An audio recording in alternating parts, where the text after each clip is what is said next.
Yo, yo, yo, yo, what's good people across the internet, across the other side of the world? Hey, we are thankful that you are tuning in for this discussion, this conversation with another gospel go super duper artist, Pastor Martel Artis of Tru Worshiperz band and ministry. That's right. Hey, if you don't know, you're gonna know by the end of this for real. And yeah, we are excited to have this young man on the platform. So yeah. So Pastor Martel, why don't you give us some background on who you are? What's your story? Well, I call Marty. Call me Marty.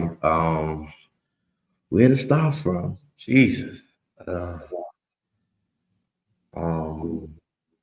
to start from? My story, a Tru Worshiperz story. Start with yours. Then we work our way to Tru Worshiperz. All right. So my story. Growing up in Washington D.C. Spent a lot of time dealing with music. So, as being younger, I always had a thing for music. I started more so on the drums. If anybody know Open Bible Ministries, it was on Crichton Way. Used to have they exposed me to gospel go-go. Really? Okay. Yeah, we had, I forgot who was it, whoever was in Psalms 100 used to go to the church. Okay. But I always used to play on Youth Sunday. I always sat over there with the musicians. When it was my offering time, or there was little times, they'd get off, let me go off, or the congos, let me go off on the drums, do it like that. But I developed, my cousin is a rapper. You know him as Chaz French in this area. And Chaz used to play the drums. Chaz had a drum set in his room or whatever. So a lot of times I learned how to play drums off of the bond that we had. I wasn't thinking about drums, but just being around it grew on me, and I wanted to be better than he was. Okay.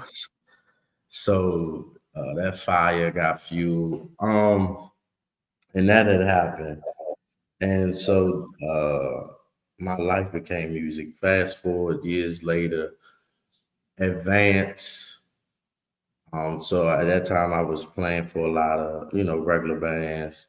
I was young though, and cats I was rolling with was, early 20s. I'm 12, 13, 14, you know what I'm saying, real young, playing at all these different go-go's, stuff I can't really supposed to be in or whatever the case may be. And then I used to go see Backyard a lot with my father when I was younger, down at the Avenue on a weekday, and that was kind of unheard of too, because you wasn't seeing children really up in there like that or whatever. But when you who's and that type of stuff, stuff can fly. So I was exposed to go-go, at a very early age. I fell in love with it. It kept me out of trouble. It got me into trouble too, but it was definitely a lifesaver for me growing up. It was one of those things that I could turn to while I was facing I'm trying to find out who you are, trying to find out where you belong and stuff like that. So go-go was definitely a great part. I loved everything. I remember I used to dub a tape player had a song going on one end and had the mic to it and doing the record at the same time, just so I could get my own tape with my own songs. So for me, just really growing up in that, and then I started playing for. I remember I used to be around, like MOB and around times like MOB and TMA and bands like that, and ABM. And they was hearing me playing drums, and one day the Tabali player and MOB's old manager, Ron, they was like, "Yeah, you need to play for UEB." I was like, "All right, I'll see what's up with them or whatever." And at that time, they was, about to embark upon something great. And I remember, like yesterday, went to EB Studio, and it was a wrap from there. I played with them and developed, that camaraderie.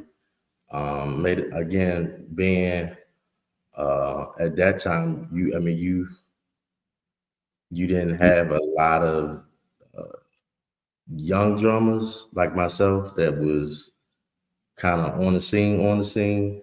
Around what year was this? So this is Ryan died in 07. So this is 06. 06. Okay. Yeah, it's like 05, 06. Okay. But before then, like I said, I've been doing stuff from 2001 to, stuff like that. I've been kind of, in the sheds and having fun with, practicing with different bands, how the little bands trying to make something for themselves and stuff like that. So it was just a part of me. It was so much a part of me. But 06, I got with UEB, and that's when it really started to take off.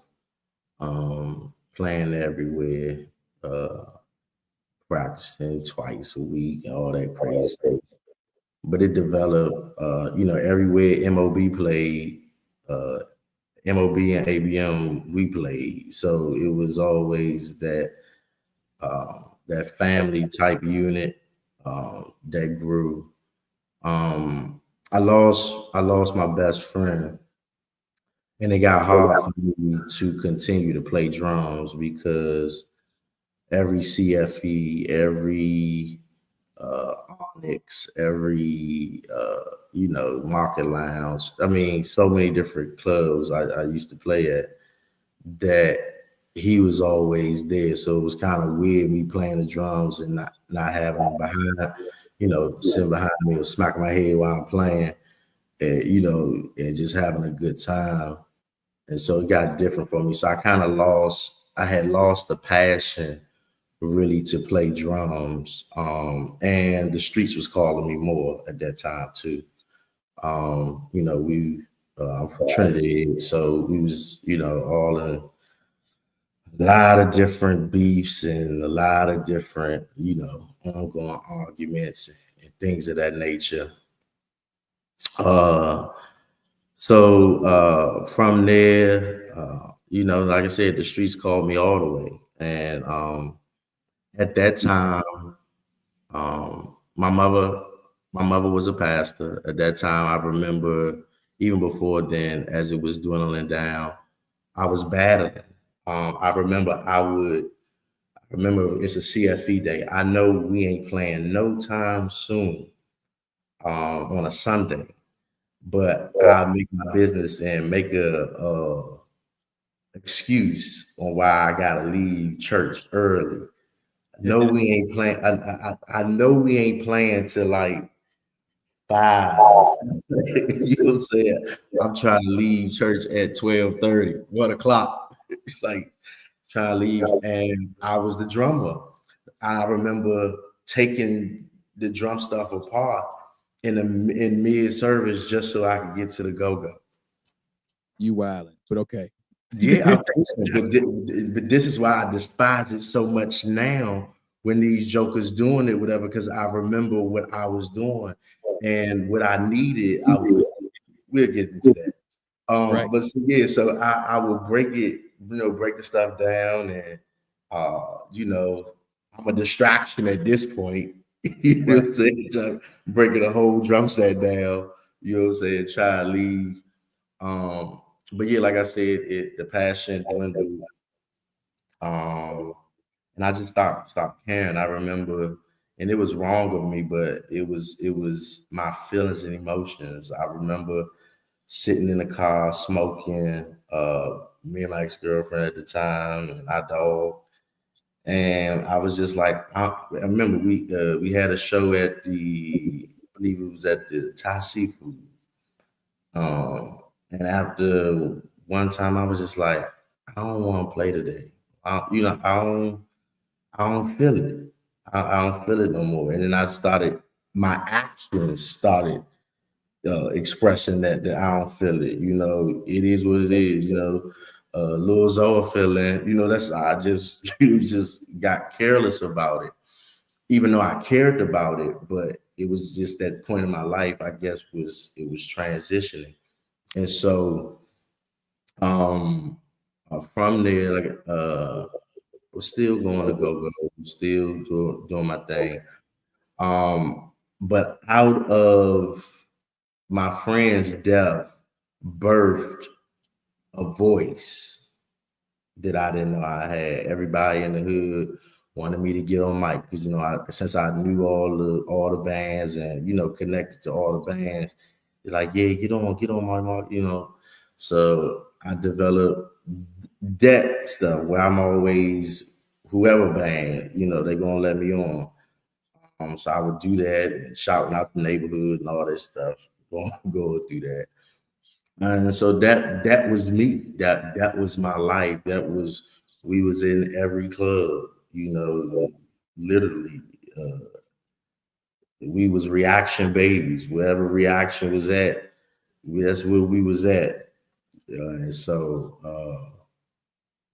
from there, I had, like I said, we was in a whole lot of troubles. Getting that notoriety in school. I switched my school just to go to my ex-girlfriend's school in Suitland. And so we went to Suitland. Of course, everybody in Suitland always at the CFE, so they like, oh, you play with this, such and such. So I mean, that fake ego boosting stuff, was going on. And but from there, school, I started slacking in school. I was already behind because again, I was being a troubled youth.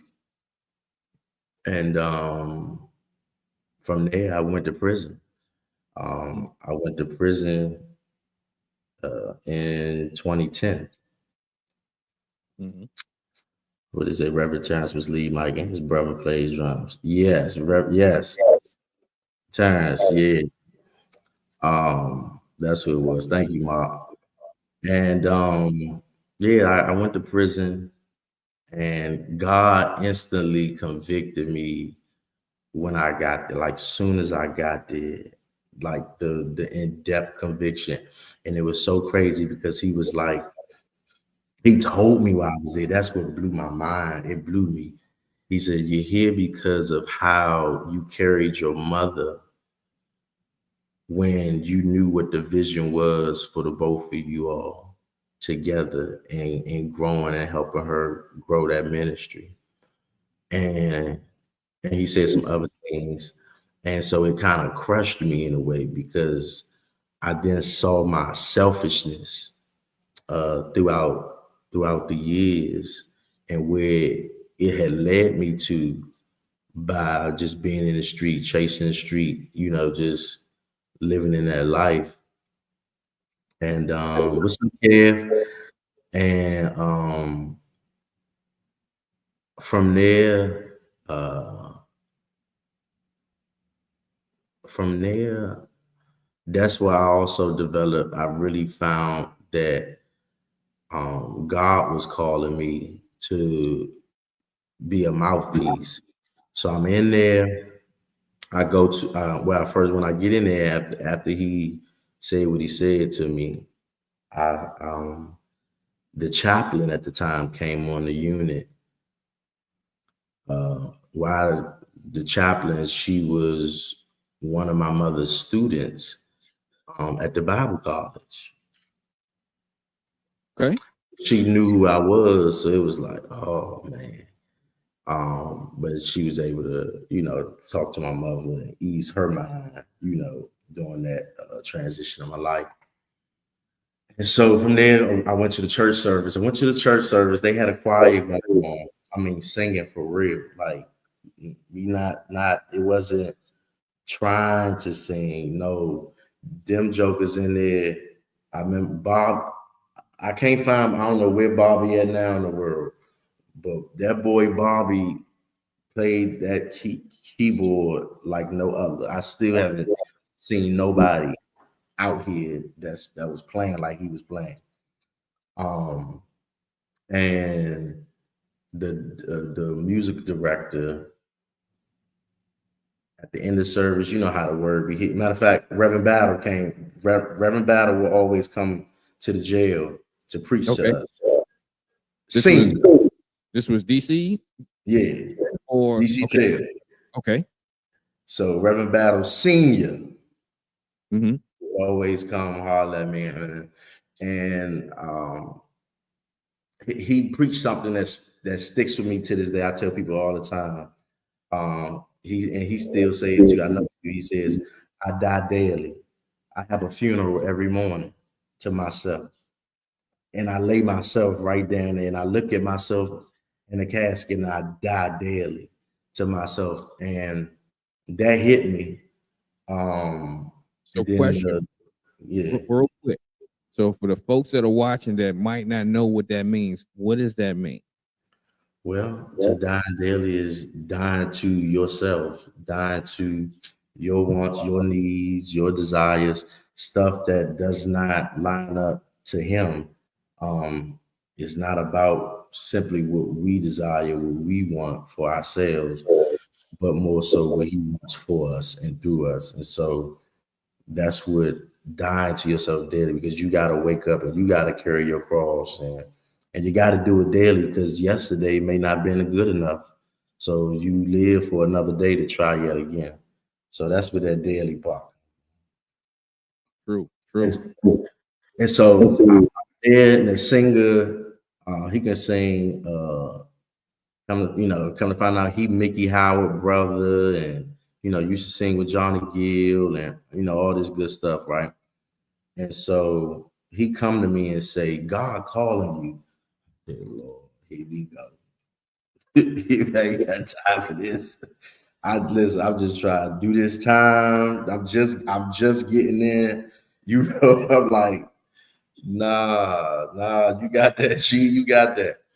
And so he came, and the brothers, they all surrounded me and embraced me at the end. And I remember I just broke, that all that was weighed on me, all that I was carrying, I slid down the wall in tears, and just began to travail, and went to another place that I had never been before at that time. And it's different when you have watched everybody else tearing and everybody else going floor, rolling around on the floor and snotting, and straight deliverance services, because I come from an apostolic background. And so deliverance and holiness, that's what I know. So it's like, all right, that's cool. But having your own encounter,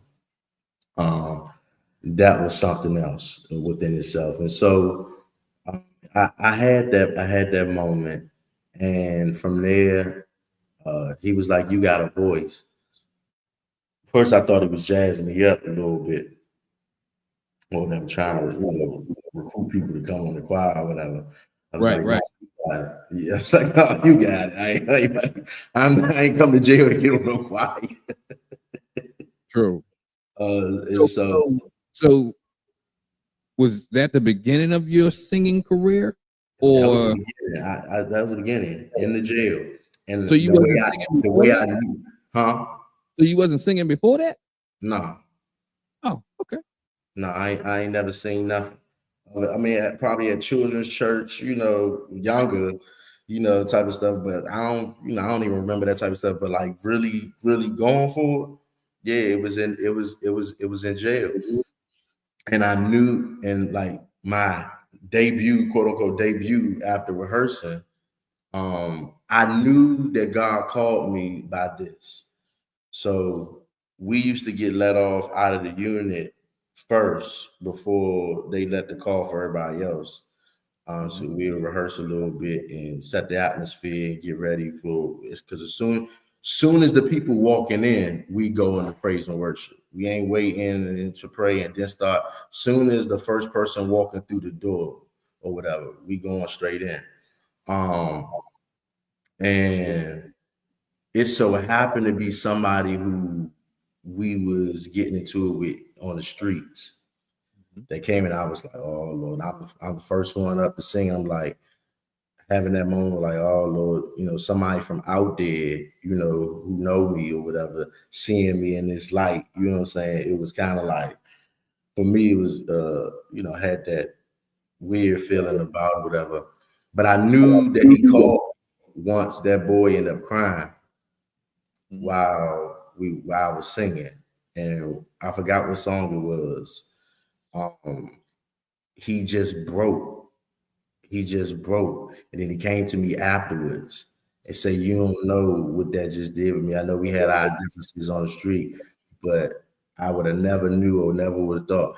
And at that moment, I knew I was called to.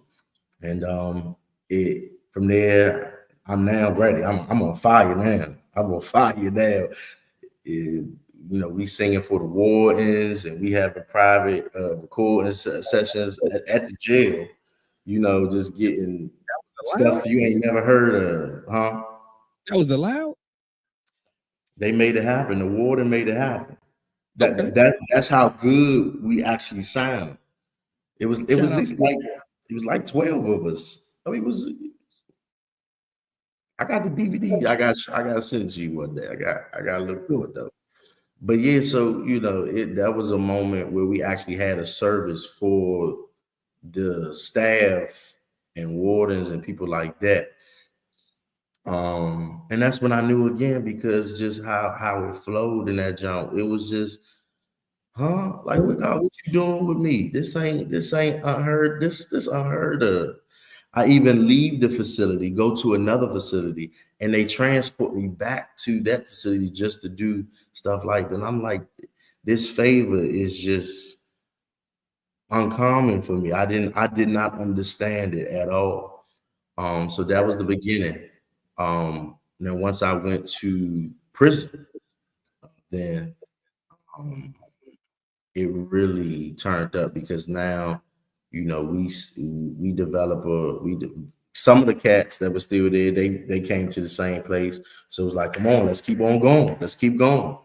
And we was having rehearsals and having services, and the services used to be packed. You used to have 200, about 200 plus men, you know what I'm saying, worshiping God, crying out, people that got life sentences, you know what I'm saying, like real church. It was some real church going on. God asking, what must I do to be saved? That's how much the power of God was in the room. It was real. They had to try to wiping their tears and still be on guard. We had some serious encounters in that. And that developed me. One day I was in my cell writing, and he told me that I will form a group when I get home. And he told me the name of it. And I wrote it all down. Tru Worshiperz, band and ministry. And I wrote that down. The songs that the songs that we started when we first started were all Right. the songs that he gave me while I was already locked up. That's why Change Is Coming, the Hold On, that's why that was so, and that's my song, because that was the song that got me through. And so when people, when we tap that in, it's speaking to me more than what people really understand. Because that's literally the song that got me through. And so yeah, we developed everything. I wrote it out. I started trying to think about certain people. But it wasn't until I left there. I left prison in January the 8th, 2013. Yeah, 2013. I left there 2013. Wasn't thinking about the band. Okay. I wasn't thinking about the band. Of course, I'm trying to, get myself Reactivate. be acclimated. I go to Allen Chapel AME, Okay. because that's the closest one to the halfway house. Right. Okay. The favor of God meets me right there. Now Bishop Bell, Bishop Elect Bell, whatever he is now, but Pastor Bell, my guy. He pulled me in his office and was like, I'm gonna make sure that you can come out so you can sing and be a part of the choir. Something else I heard of, because you only supposed to be allotted one religious service on a Sunday for a certain period of time. Now I'm getting called to go to rehearsals and all this stuff. So it keep happening. And I'm just like, okay, this weird. This weird, but it's happening. I'm leading worship, which is unheard of in that MB church. They got some order with them. You said they ain't just letting anybody just Get on. they don't do that. They don't do that. But his hand on my life, so it became evident. And I asked Pastor Bill, because I wasn't a member. I was never a member. I'm apostolic. I'm not AME, so I'm not here to join. I'm just here to get fed in the meantime. I asked him for even though he wasn't my pastor, I asked him for his blessing. I was like, it's time for me to go. I got work to do. He was like, go ahead. And so that propelled me in ministry. That's when real ministry started for me throughout that experience. And then at the time, my apostle had me running around up and down 95. And a lot of people didn't know was that they had consecrated me as a bishop in the Lord's church. Okay. And so a lot of people that do know me, look at me and refer to me in that regard. But the weight of that was so heavy for me, to the point where as though I just threw all of that away. I didn't want none of that no more. I ripped up them papers and canceled all of that. And some other stuff happened, and I just said, God, I want you just to do it all over again for me. I just want you to really, really remake me. Getting conditioned to being back home and all that other stuff, faking it to make it, all of that stuff became relevant at that time. So I'm asking him. So now it's 2016, and I go with body evidence. I don't know how I got messed up with DK. I don't know how that happened. I gotta talk to him and find out how that. I don't even know how I got connected with them people. Okay. Because I ain't know nobody in Gospel Go.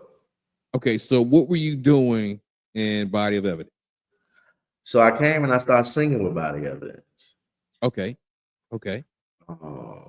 And that was my first Gospel Go band. Okay. So, because kind of vaguely remember around when I first came into knowledge of Marty, right? Yeah, I know.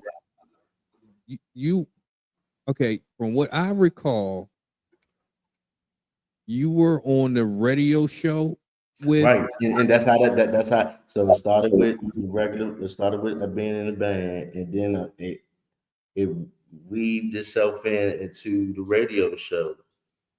Okay, so for folks that's tuning in, okay, so Marty was in Body of Evidence as a singer, but also he was a part of the radio show on Go Go Radio, right?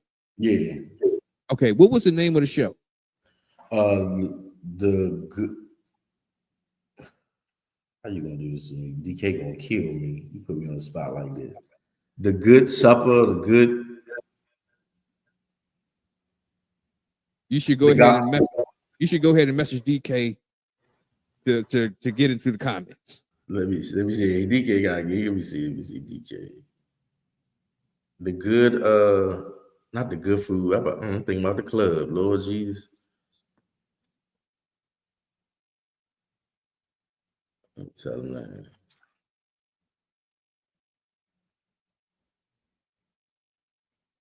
The Good News. The Good News. Okay. That's where it started as the Good News.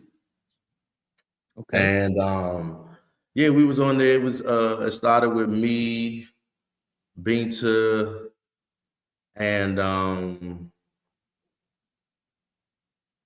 what's my man name from True Potential? Lead Mike. You got me. Him. Now I got you. But yeah, him. Everybody's name. That's crazy. So it was us. So yeah, we was on that, and that was going good. You know, we was doing that thing. And then one of the shows, we had Wayne from Mission Band there. Okay. And after that show, me and Wayne stepped out. And he said to me this, and I'll never forget it. You know, he'll always be a part of the last push for Tru Worshiperz. Because at that time I knew I was about to do it.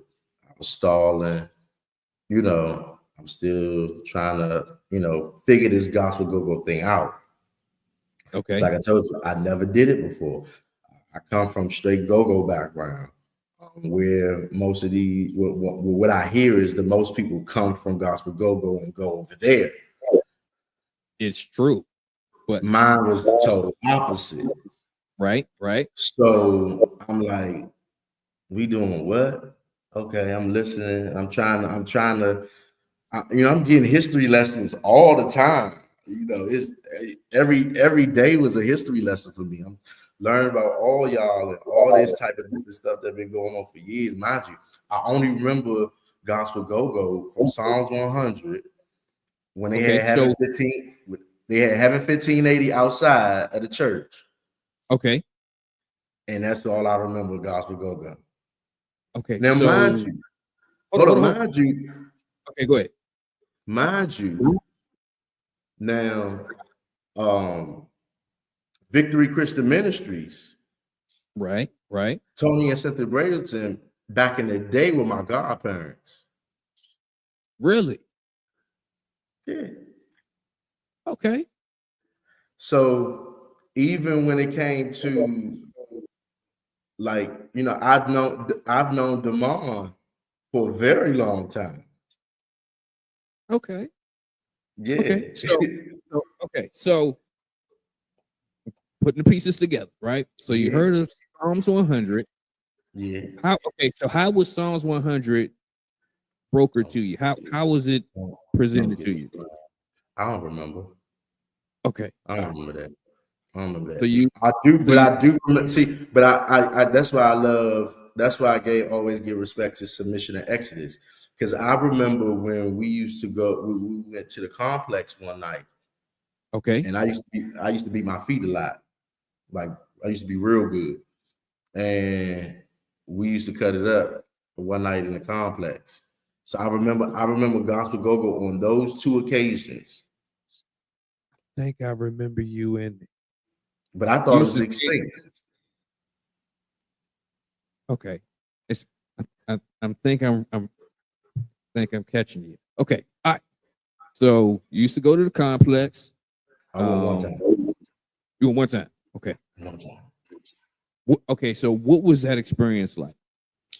How would you rate that experience compared to any other go-go you've been to? It was different. I mean, I guess because the building was like, it was a nice building to have something in. Everybody was everywhere. You know, it just had so many levels, doors, and it was something else to see that, okay, I didn't look at it as a church. I didn't look at it. Back then, all I knew was that this was something close for us to be able to go out. You know what I'm saying? And whereas though, because I used to go with my god brother and them, because they wasn't going to regular go-go's like I was exposed to, but so I would be able to go to this, and this was like, okay, I see what this going on, but I couldn't tell the difference. Mm-hmm. Couldn't tell the difference. And so that was it. That was but after the other time, I thought Gospel Go-Go was just done with. I never had any more exposure to Gospel Go-Go until messing around with DK. Okay. So let's try to jog your memory. So when you first got it put on to Body Evidence and DK, did you go to a show or he was at the church performing or? That's what I'm saying. I don't remember. Somebody put the APB out. I don't remember. All I remember was that I don't know if he saw. We had to meet at a regular church service or something. Because again, I was churching hard. I was preaching for these people, that people. You know what I'm saying? I was around, and of course I'm telling my story, and all that stuff like that. So I don't know how it connected. DK got a job. He probably, I don't know, but it happened and it connected. And like I said, when it fall back to Wayne, Wayne was like, man, you need to go ahead and you need to go ahead and form your band. And that ended up being the third person. So of course, you know how we like to look at stuff, and the Holy Ghost through threes. You're like, oh, okay, that's confirmed. Right. So at that moment, that was the third time within that 2-week span that I have heard that. So I was like, all right, this is the final straw. So that same night,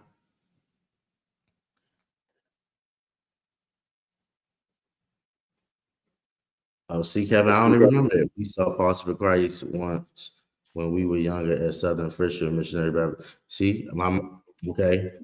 Okay, Pulse for Christ. Now I always knew Pulse for Christ, but I felt like I saw Pulse for Christ with Psalms 100. That sound about that time frame. That sound about right. Okay. Hey, shout out to Kevin. What's up, player? That's my guy. That's my dog. And so like when Wayne said that,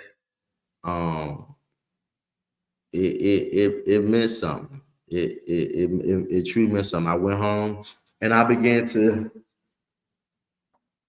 hit people up, you know what I'm saying, and got it started. I mean, quickly. I did at that moment. That was the last instruction I needed that gave me the full push. And I think within that same week or the next week, we had rehearsal. Okay. I had the players. I knew who and everything was done It was done quickly, quietly, and so then that was our first rehearsal. Our second rehearsal, which was kind of like more so our real rehearsal, was at Pointer Church. Pointer opened his doors up for me. Shout out to Pastor Pointer. He opened up his doors, and we had our first real rehearsal there. And I remember the two songs that we did was that "Who Can Be Against Me," one we have that I wrote, and I think that's the first time we hit that "Give Me You." Oh, Mark got a question. Oh yeah. We about to transition right into it. You ready? All right, so let's go ahead and do it. So earlier on, you said that you were a musician and you started out playing drums and go-go and played with a whole lot of different bands and a whole lot of different places, right? So when we got exposed to Tru Worshiperz, you were not playing drums. You were on the mic. You also said that you were singing while you were locked up doing ministry, but you were doing ministry and singing at the same time, right? So how was that transition from playing the drums to being a lead mic? That's a question from Mark Collins. Well, it was much different, Mark. It was because what I feel like, and I shared this before with somebody, a lot of times people sleep on drummers and actually what they house. So I think for a lot of time I was so mute and I was hiding. I no longer wanted to hide behind the drum set. I knew it was something on me that I needed to be up front. I needed, it was cool getting the notoriety on the drums, but it was more. Like I said, so when it transitioned, I was already like I was saying in the world, I was already hopping off the drum set and mid show, I got a song that I get on mic. Okay. You know what I'm saying? For the whole hood to go crazy. And so that was the like beginning of developing and starting me to transition from the drums to the mic.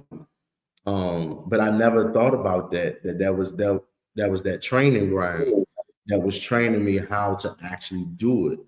I knew how I was supposed to sound. I knew how I was supposed to go, of course, being a drummer. So it was like, it was kind of more so, it was very easy, I would say, because I guess it was just, I had my crowd, I had my hood. So they was always going to size me up, and so that transition, it gradually happened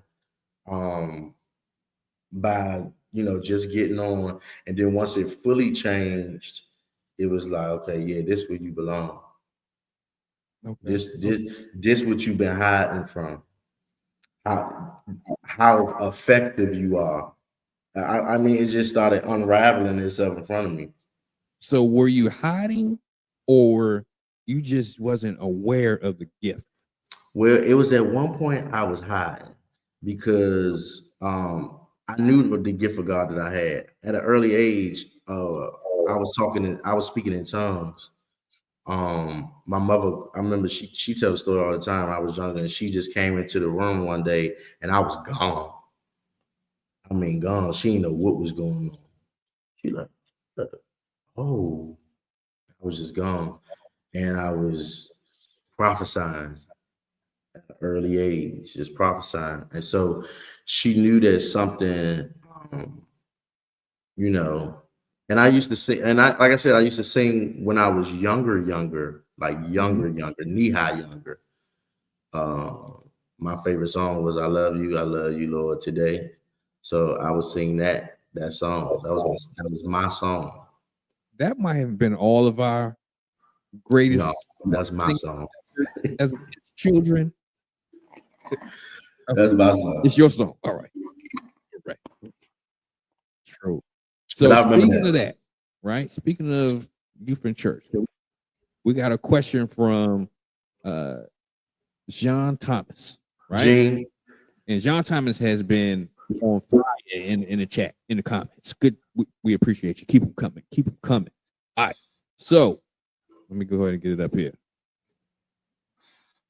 All right. So from John Thomas. Hold on. There's Gene. All right. Here we go. Oh, that's Gene from my church. Hey, Gene. Gene, my bad. Yeah, that's Gene right there. My bad, Gene. My bad. That's good. That's good people right there. I ain't trying to say nobody name wrong. My bad. All right. So here we go. Do you feel like the youth in church today support today like they did back then?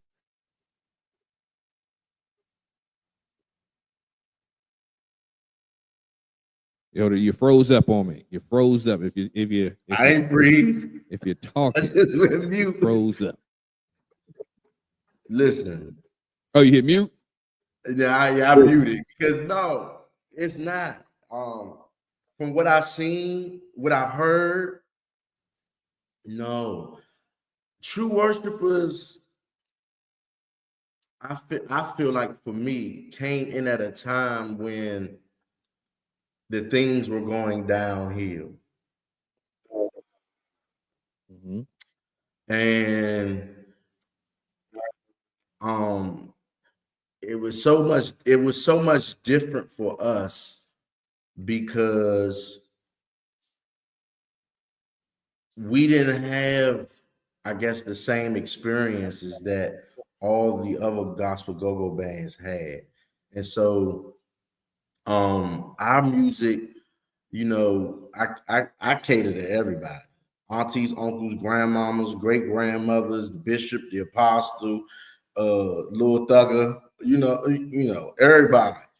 And so, but I wasn't allotted the opportunity to really be in that that zone where as though gospel go-go really had the younger people coming out so much.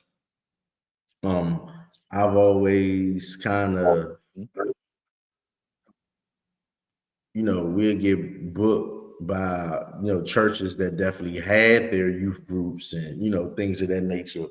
But on the gospel go-go side of just, you know, how gospel go-go was, no, it's that support is very different now. And of course, you know, everybody into rap now. So. Okay. So you spoke about how the first couple practices went, right? Yes. With Tru Worshiperz. Yes. So the band that because I remember the debut show, right? Yes. That has to be probably the top 3 gospel go-go band debuts, right? We came out there with 2 sets. I remember like it was yesterday. I'm glad we the stories behind the crank. Hey there, Apostle. So my father, who is deceased now, he gave me my first $500 towards that debut. One of the members in the band stole the money. Huh? Yeah, man. I had just got the money. Oh, okay. I just got it. And I had it, you know, I had that story where, you know, you had to pick up everybody, drop everybody off. And yeah. So I'm going into the anniversary going into the debut with a deficit. Okay. This is definitely a unique behind the crank story. Behind the crank story. I'm literally going into that. And we used that church and it was good. And we had everybody on it. It was a nice thing. I was so proud. And it was also the first time that I had my mother and my father at something supporting me together. I had never had that in my life. But Tru Worshiperz made that happen. That's what's up. That was something else. Just to have that experience. But yeah, man, we had Zoe on the camera. I remember prepping for that. I mean, we was giving them, like, I was giving them y'all little snippets, like not even nothing like crucial, just little snippets. And to see the magnitude of people that was there for that anticipation was just bananas. It was crazy.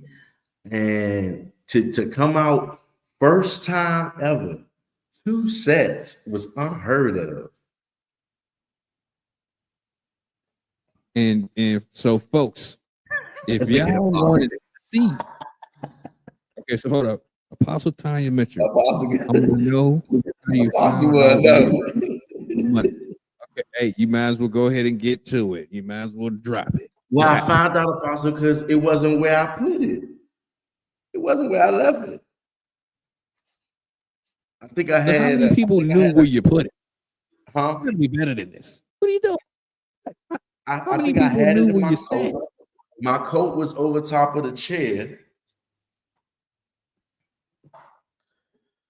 Listen. We can laugh about it now, right? I laugh about it. I laugh about it. I laughed then. True. But even in that, it taught me something. Even in that, but yeah. Okay. It was something else. Well, 2 sets first show. Yeah. So yeah, back to that part. 2 sets first show. Going in. No, I didn't put him out the band. Nope. Didn't put my hands on him either. Pay it back? Huh? You make him pay it back? Oh yeah, he got paid. Okay. Oh yeah, he got paid. But real quick, folks, if you want to see this performance, the debut of Tru Worshiperz, it is actually on YouTube. The whole entire joint. Mm-hmm. So yes, so provide the people with the information about where they can find this video. Well, you go on YouTube. Zoe getting all the credit for it. But yeah, web captures. But yeah, if you type in Tru Worshiperz, it's gonna shoot right on up.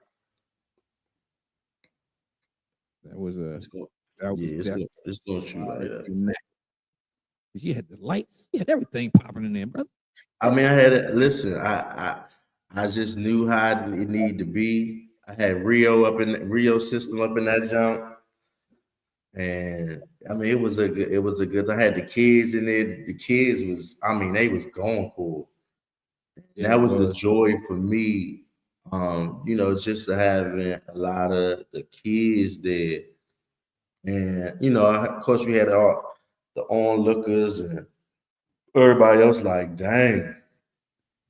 They jumping out the gym like this, and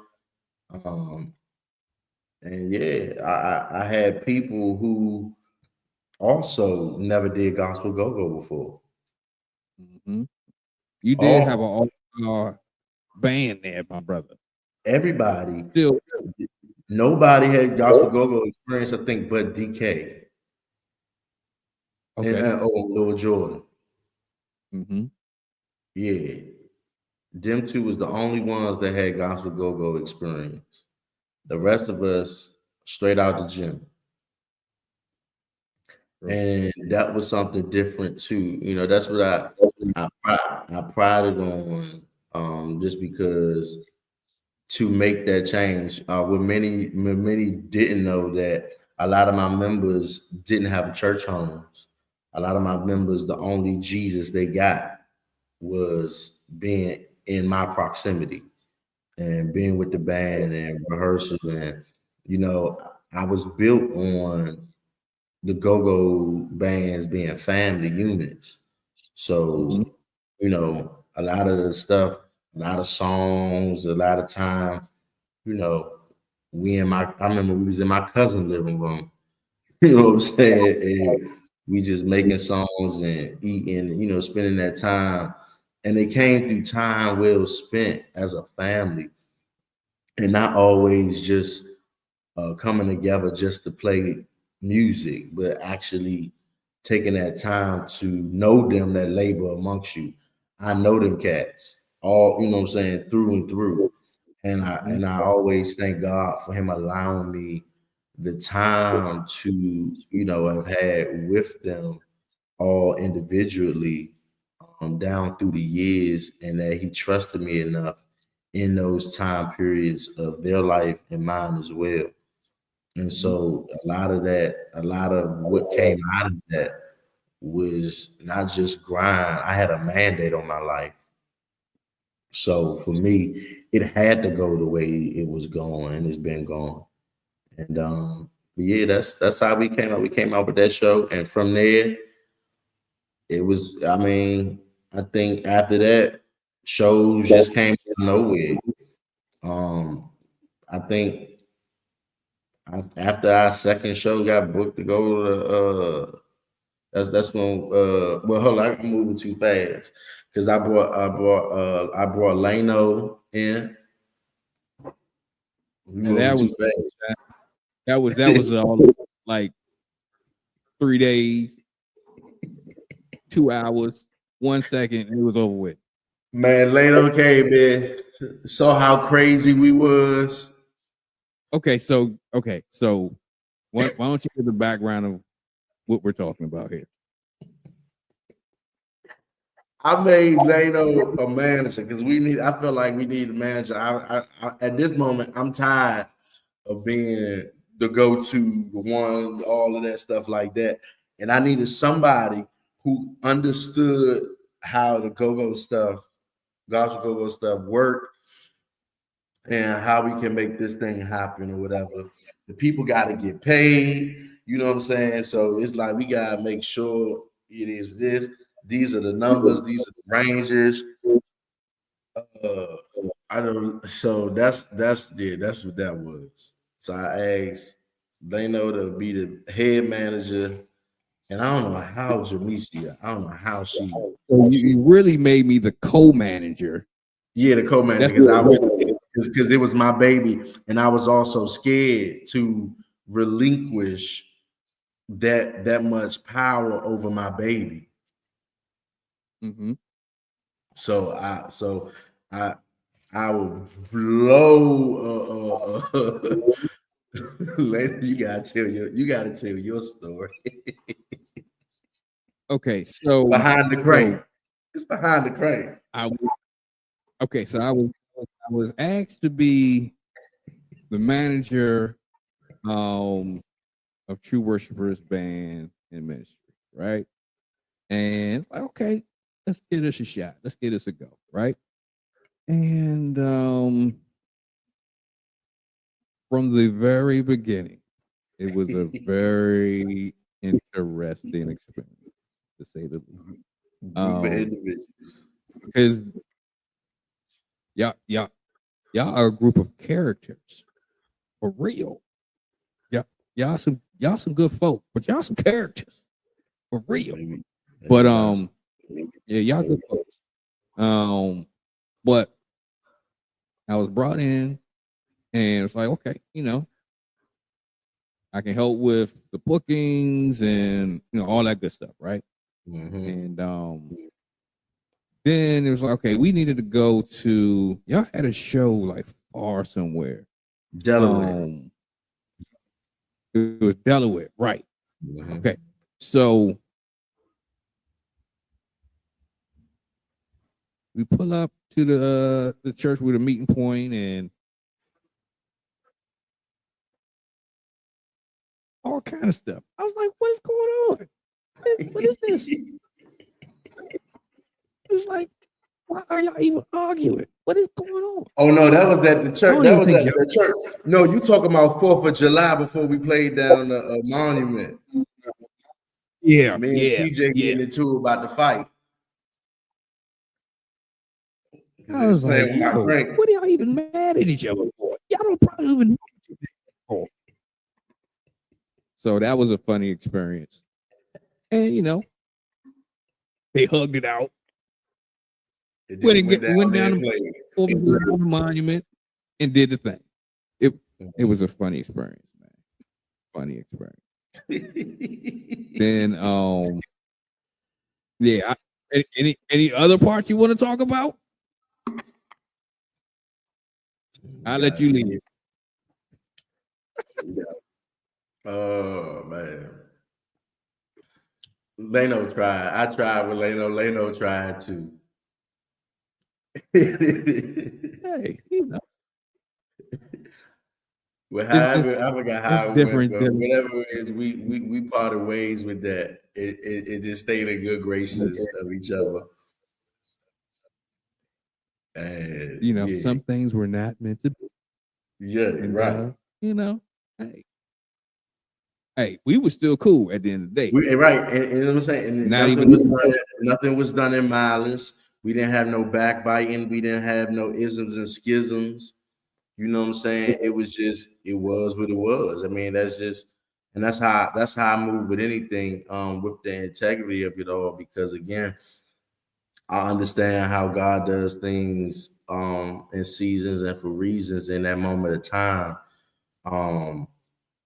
Some of the encouragement and some of the, I got a chance to even pick Leno brain in so much stuff, that the desires that I have for Tru Worshiperz and how I can elevate it and do this and do that.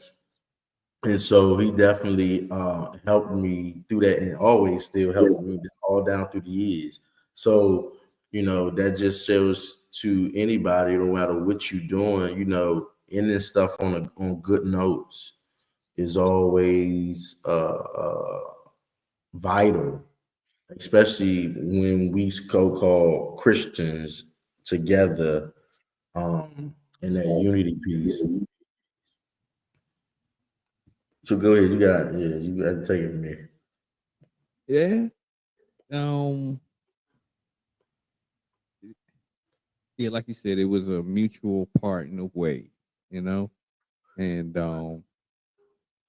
yeah. So when you have individuals that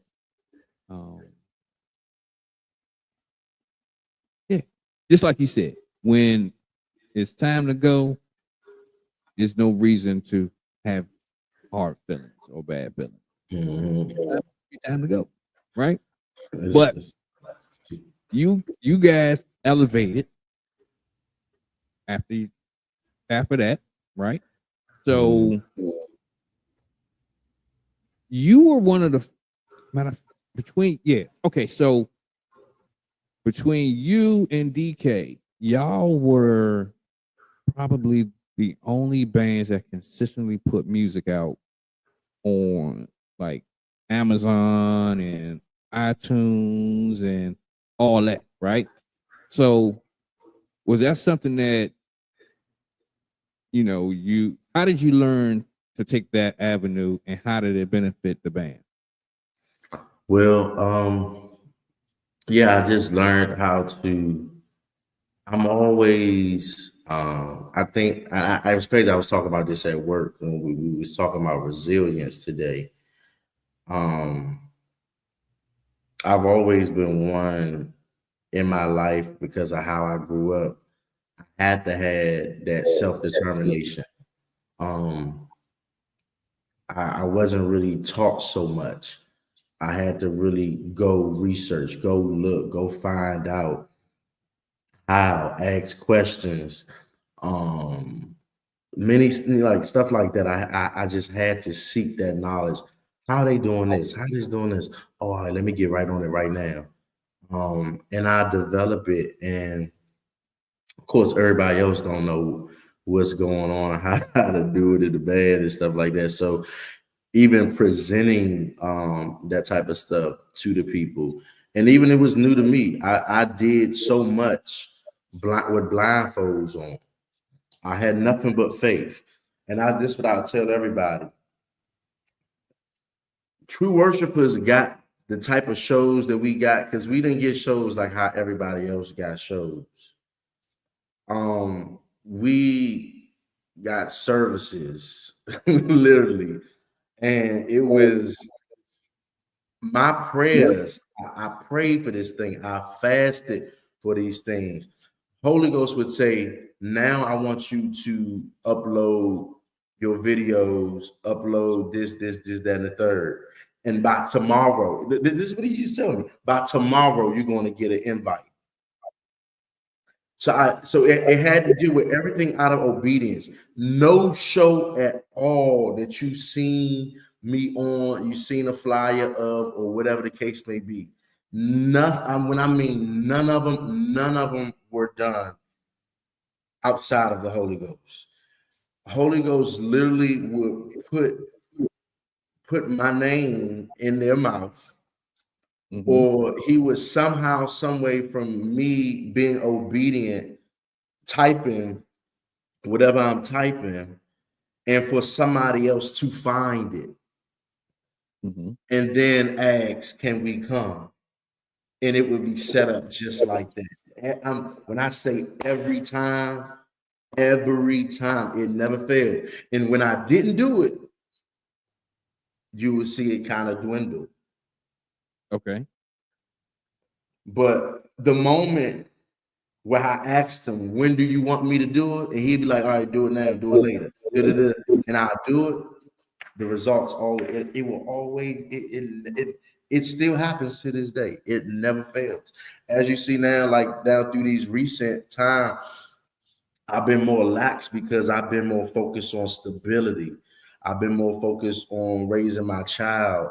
And trying to make sure that the vision that he gave me, I have enough in me to pour out to what's to come.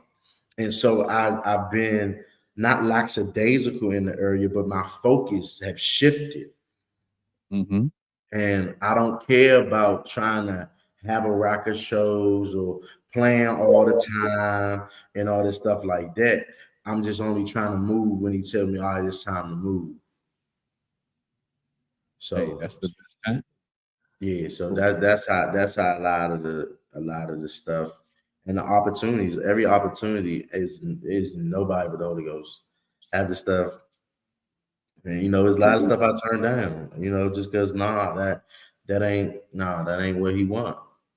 He talked to me, he tell me, So I'm grateful to have an ear to hear. Truly am. That's what's up. So we got a lot of people that's watching on multiple platforms.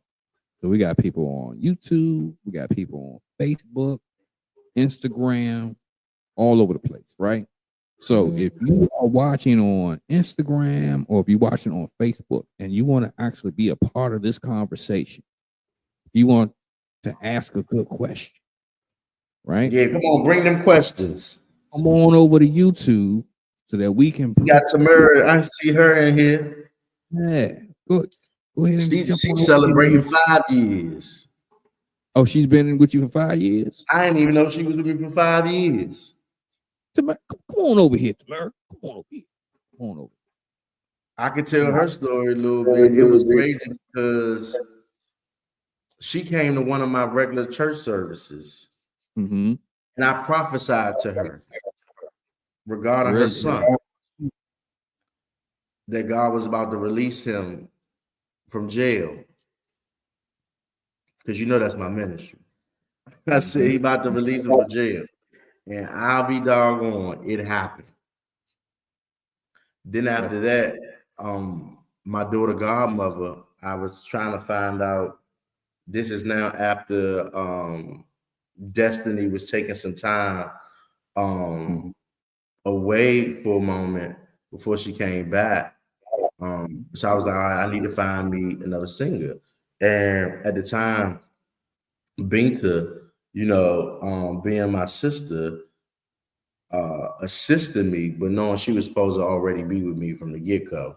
That's another different story. So for the folks that are not aware, who is Binta? Why is she significant?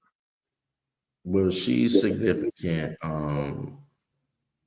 for her involvement in go-go, as well, coming from the other side. And so, and many people know her on the bounce beat side. And so, yeah, so that's why she's significant. And but me and her, even when I was formulating it, she was supposed to be with it in the beginning. But she had got she was at that time got pulled in with Mission before. There was like a couple of months before I actually started, and whatever. Gotcha. But once I got the rolling, or if anybody wasn't there, and so if somebody couldn't be there, or whatever, I got you. I ain't going. You ain't gonna go by yourself. And then it got to a long time where it was just me and her. It was just me and her doing all these shows, and so it stuck with that. But I was, like I said, I asked my daughter godmother. I was like, I need a singer. I need somebody else to come in, so I can, because y'all know I was always had harmonies. I always had that going on. So I wanted to keep that momentum within the group.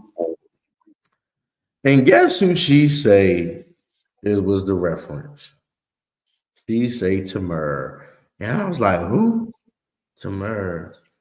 I think I just prophesied to her not too long ago. And she been with me ever since. You know what I'm saying? That's my girl. I ain't letting her go.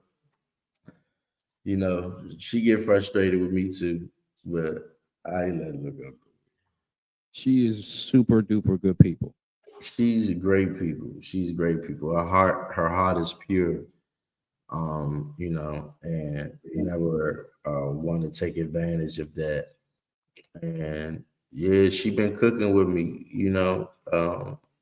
We wrote things together, and that's my girl, man. That's good people. True. So,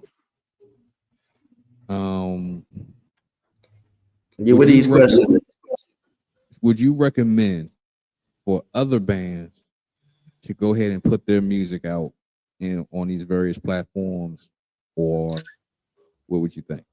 Yes, I definitely was. When I used to look at the statistics of who was listening to the band, when I'm seeing other countries pulling up, and I'm like, what? Russia? What? Like all these like different countries playing the music, when it shows you your statistics and where you've been playing at the most and where you playing. And I'm just seeing all these other places that don't know go-go, or people that have it's found their way on their device, and now they're listening to it and adding it or buying it or whatever. It speaks volume, and it gives you so much encouragement to want to keep on because somebody's listening. Even now, even when I'm distraught and don't really know where I want to go with this thing anymore, I then get email alerts reminding me of, Spotify say this is what Tru Worshiperz did this month. Oh, really? People listening? I ain't knowing nothing. Like I ain't promoting nothing. You know, I've been in various different seasons where I'm like, forget all that promoting stuff. I ain't promoting nothing. It's there. If they find it, they find it. They don't, they don't. You know, I ain't focused on that. I'm focused on something else. It's just I would recommend it always, because what will you leave as a legacy? What will you leave to be remembered by in this day and age? Or how the Holy Ghost had told me before that the only way you're going to be discovered the only way you will be discovered is when you unveil yourself. If you keep staying and hiding, you keep running to the cave, you keep running there, how is those that are called to you going to find you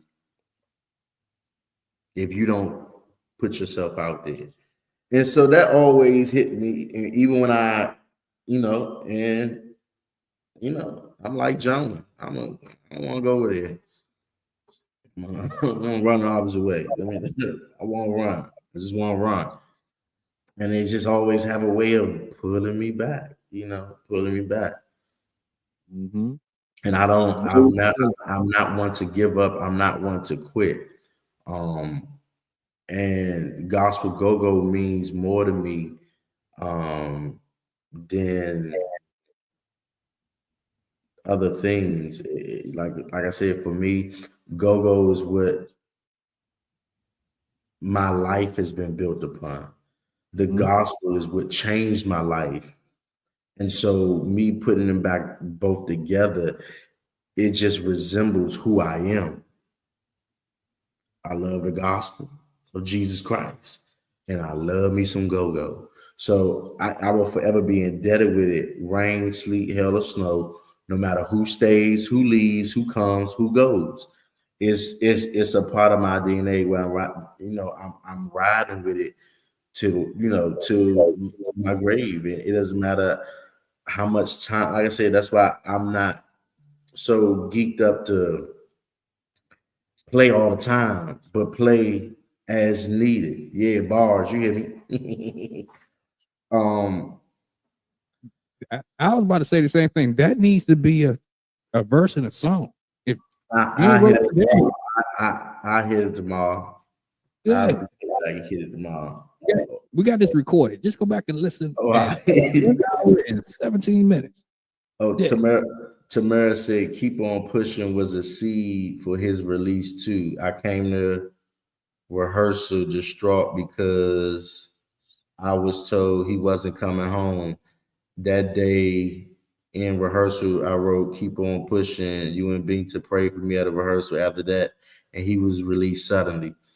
So, you know what I'm saying? So, like, a lot of our stuff comes through, prophetic moments. It was built, like I said, they used to be at my house. I'm cooking for everybody. We you know what I'm saying? We was a homegrown band and sat there writing out songs, putting ideas, putting stuff together. And some stuff, like I said, I'll be forgetting about. But it'd be testimonies like that just especially that I'm in anniversary time. And so it just do something to my heart, to even read that and see that's something else. God is good, man. God is good. And it's amazing how he can use anybody at any time. Anybody. And I would have never thought that I could be the one to be used in the way I've been used. Like, all y'all, those that do know, and I'm unusual with Tru Worshiperz. It just don't be the regular, gospel go. I might go out and I might start laying hands on people. You just don't know. I just don't know. And it really is Tru Worshiperz band and ministry, like for real. Like I don't care what nobody else doing, but when it comes to me, I got a charge to keep, and so I got to keep on pushing this thing. I got to keep on doing this thing when others don't understand, or when you go through the those that just having uh having a band and what it takes to have a band and keep going, and you ain't got it all in your pockets, and you still trying to make it do for everybody. It come with dedication. It come with so much. It comes with. I remember days that I'm packing out my car and sending lifts and Ubers back and forth to people, and I'm just like, and many, I ain't have nothing. It was times when all this stuff was going on, I was living in a shelter. So for me, it is resilience. That's why that like the song, and it's crazy. Like a lot of our songs, the artists always recognize us.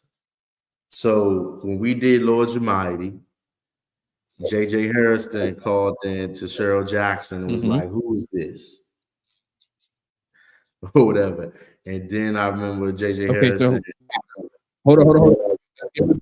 Get a background. Let's get a background. Okay, so at what period of time?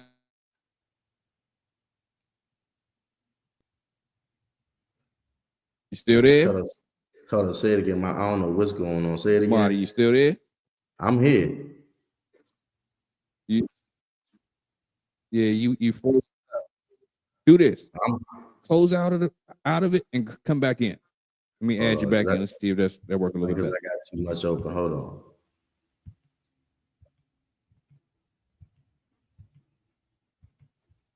All right, what about now? So while Marty, all right, that looks a little better. Okay. Yeah. Marty, you still frozen. All right, there you go. All right. Okay. All right. So what's the backstory here? So the backstory with this one. So I had did I do it or you do it? Did you do this? Farley was up at 104.1. Yeah. Right. And he got the links or whatever at one point, and then after that, I had gotten me and DJ Soul connected. They used to play Tru Worshiperz a lot on they stuff. One day, JJ Harrison hit up Cheryl and was just like, "Who is this?" You know what I'm saying? Cranking our song. And so we got a shout out with that. A little while ago, he emailed me, and we still trying to get something together so that we can go over there and play for them. So that's still in the works. Okay, it's still in the works. Sounds of Black. When you say go over there, so hold on. When you say go over there and play for them, what do you mean? What does that mean? Having a band come and play for J.J. Harrison Church. When they first started their ministry in D.C. When they first followed their commission, that's when we were trying to figure out how to matching dates. Or whatever. So now that they're in a new place, whatever, we still been emailing or whatever, try to figure out how we're gonna do this. And so that was a great thing. The Sounds of Blackness. I told y'all about that Change Is Coming song. That's the song for my life that I had to go through. So to hear the Sounds of Blackness hit us up on Instagram. Like y'all did that. That was something else. That was something else. Then my new anthem, which is Never Be Defeated. What's Slim name? Who sing that song? He was trying to, he gave shout out to the song and reposted the song and all that. And when he came to town, he was, fake talking, trying to, incorporate or whatever that too. You know what I'm saying? So it was just amazing how, you could just be grinding and, you getting them that accolade from the people who you just, imitated their music. That I don't think nothing else is greater than, than that to duplicate a song or, do it in the go-go way. So I guess I got more songs to do like that too. That's what's up. That's what's up. It's like you said, when the originating artist is like yes to the go-go cover or rendition. Yeah, I can only imagine how that feels to see that. Oh yeah, and not even that. Well, I can't. His name ain't Tone no more, but B Slade. Okay. So, we had been talking about doing something with Tru Worshiperz too. So it's just like, the grind is there. It truly is there. If we can just go, if we all could just go hard and learn to push one another, we could really, make some noise, and it's just the kind of, I guess Gene was saying earlier about that support. If we really could support each other like how we do others, we could open up some major doors for the genre at large. It really could.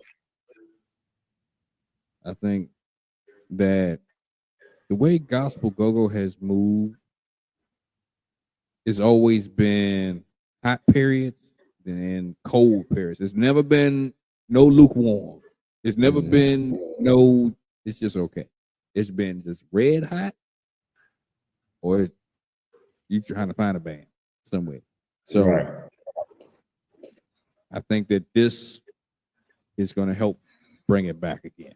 That's what I think. Yeah, and that's the goal.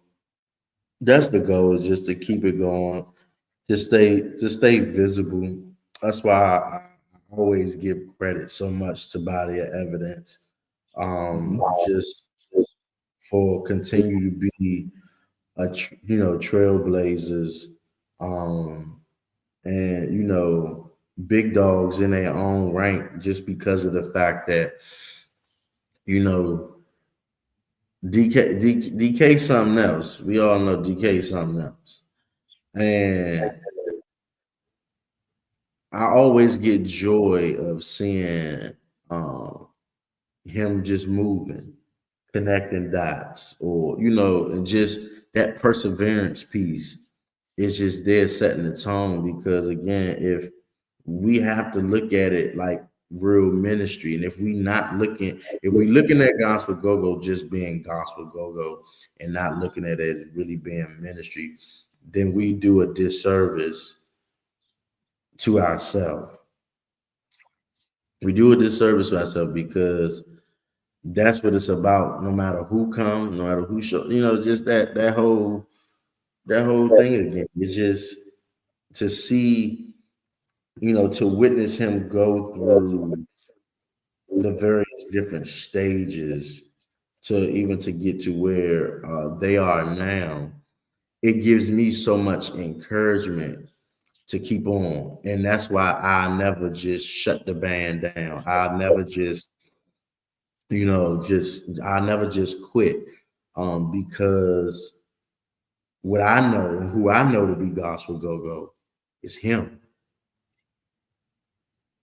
I didn't get the opportunity to really get from everybody else. So when I look at it at an example of gospel go-go, he exemplifies that for me to even when we have our own one-on-ones or whatever, and when we minister to each other, I'm ready to do it again. For a while when I wasn't doing nothing, I mean, you talking about I was getting cussed out. Man, I was getting chewed. Where Tru Worshiperz at? Man, I'm not thinking about that right there. Nah, man. Like, it's that accountability that's needed and that's there as well. And so it's just, I applaud, big shout out to them as always for continuing to carrying that mantle. When the rest of us feel like, we don't want to do it anymore. Those bands that's gone before us that got a stop and go type of relationship, and I wish that could change and that we all could just kind of, really look at it as ministry and really promote each other in doing it, because you just don't know who gonna be touched or who gonna be changed. I remember there has been so many opportunities through Tru Worshiperz that people had their first time ever hearing gospel go-go. I have took in Tru Worshiperz in the hoods. So, we'll set up quick in the neighborhood and go for it. And seeing people's reactions, seeing people's, becoming fond of the genre within itself. And them say, I never heard gospel go-go, or I never heard this. Y'all hit that old school church junk like that. Yeah. And even to seeing my older saints get in the groove that don't like go-go at all, it'd be something else. You know what I'm saying? So it's just like, even like around my neighborhood, like my OGs, yeah, I hear you doing your thing, youngin. Like that type of stuff, it speaks volume when you actually putting in the work. And so then when people view you in that light, you can't really run. You got to choose not to run from it. It keep calling you, keep beckoning you. You know what I'm saying? Like, for those of us that even as here that's listening, that has been a part of gospel go-go in one form or fashion or another, the people that remember you from that, it's still a call. It's a call to it. It's still a call. Oh, you remember when it did it? Yeah, it's a part of you, and we can't just let it die like it's just a regular event, or just like it's just an event that's happening, and that like it has never been a culture, like it has never been a church within a church. Like we all the pastors of it. Like how we going to let down it and let the sheep scatter, and and not try to go after and restore and rebuild. Like I'm all about that. I'm all about rebuilding. I'm all about restoring. I'm all about that. So DJ has a knock for fine. So it's just like, we have to do our part. You know what I'm saying? We gotta truly find our ways that can help push it, even if it's old stuff, because it may be old to somebody, it may be old to us. But brand new to somebody. It's brand spanking new to somebody. Videos people ain't never seen. Stuff got to research. You know what I'm saying? That's why I would love when DK would do his when he do his little midweek stuff he used to do or whatever, and he was playing straight videos of old stuff or whatever. I ain't seen some of that stuff. I ain't know. So like I said, it's always an education moment. And then like now, how you are doing the stories behind the crank, and people getting to see different people. Like, hold up, I ain't know Drew used to do. Hold up, I ain't know Rick used to have a gospel. But I ain't know Devon was, you know, like all these, like when it gets to that level, and I hope you taking notes on names. So you can, but yeah, you know, when works. when you get them histories, it opens it up in a way to be like, I need to learn a little bit more. You know, need to learn a little bit more what I didn't. I didn't know they had gospel go-go. They got every other type of go-go it is now. Grown and sexy and cover band go-go, karaoke go-go. You name it. Yeah. They got go-go's in other cities now. Go-go's in other cities, other countries. You know, like you know, I got people, you know, because we got a church in the Bahamas, and so I've been, you know, I'm working on something with that. You know what I'm saying? Trying to incorporate that right now with DC events, and so we trying to make a drastic put in the world, and it has to take the conglomerate of everybody to reshare to the world, share it as the gospel. It is the gospel of Jesus Christ, and if it's promoting Jesus, there should be no level of hate. You know, to do so. I don't care if I don't like you, I don't like the band, I don't like, you know, I don't care for a lot of them. You know, that's just me personally because I don't know them, and that just come from culture. But when I sit and actually listen, like I grew, like I said, I didn't know a mission band until, you know what I'm saying, until I got on the gospel radio and, you know, heard some different things. I didn't know a Joyful Noise until we played at the Oil, Catch the Wave in Waldorf. I never knew a True Potential until a certain show. I never knew none of these bands. I never but y'all claiming Jesus, cool. You know, I remember somebody asked me, "Oh, what's some other gospel go-go bands?" I was able to tell them, and then they play this like, man, they cranking. They got this one song, and like we ain't gotta, you know, everybody. It don't gotta be your cup of tea. It might be somebody else's cup of tea.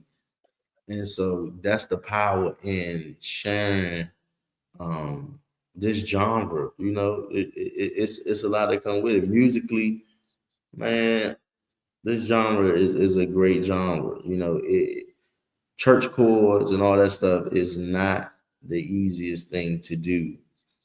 You know, so when we can support our own, make a home for our own, like I said, you know, I'm called to the musician, but I feel like you know, a lot of bands and a lot of people have you know, forget about the musicians, forget about their soul, and just get caught up in just playing, and things don't ever continue. And that's what I think from the outside, because I still consider myself on the outside of 3G. Just because Really? I mean, I always look at it on the outside of it, just because, you know, you know, I don't know. I just look at it as this is what they, you know, you all have built. And again, even when I was coming into it, like I said, I didn't know nobody. I mean, I've met people down through the years now, because of the different impact that we've did, but I've always just kind of just stayed in my own lane, while with open arms to be receptive to meeting these people and learning and supporting these bands in a different way, even when they don't see me supporting them. You know, because I ain't no hater. True. Over on Instagram, What they talking about? Pastor Carter says, I would love to host something on Fridays for youth and young adults. Then he also says, I'm an old head now. Pastor Carter. Let me go on your Instagram. Also, Robert Wiley Mitchell is also my guy. He says, let him hate it. Give it to him anyway. That's my guy right so there. Just as a public service announcement, let me go ahead and drop this in here, right now. It's just a perfect segue. All right, hold on, give me a second. Let me set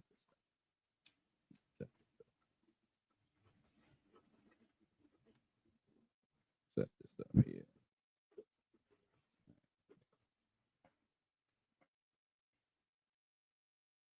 All right, so week, April the 17th, Robert Wiley Mitchell of Blind Faith Band, also of the Robert Wiley Mitchell Artis.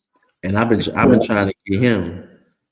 Me and him, I've been trying to get us to do something for a minute now. There's always something getting in the way. He will be on next week, April the 17th at 7 p.m. Trust me, when we talking about another dynamic artist, a man of God, when a super duper writer, along with being a super duper singer, come from a musical family. If you've ever heard Blind Faith Band, you already know. If you've ever heard Robert Wiley Mitchell's catalog, his music that you can find on Amazon, along with Tru Worshiperz and Body of Evidence and some other gospel go on there too. You need to listen to the stories that are coming. These stories are coming every week. Trust me, you don't want to miss a thing. But if you do miss it, you can always catch the replay on YouTube. Just look up Gospel Go-Go 411. It's right there. The playlist is there. All of these Gospel Go-Go stories. All right. So let's jump back to the conversation with Pastor Martel Artis. Yeah. All right. So give me a second. Let me get this thing popping again.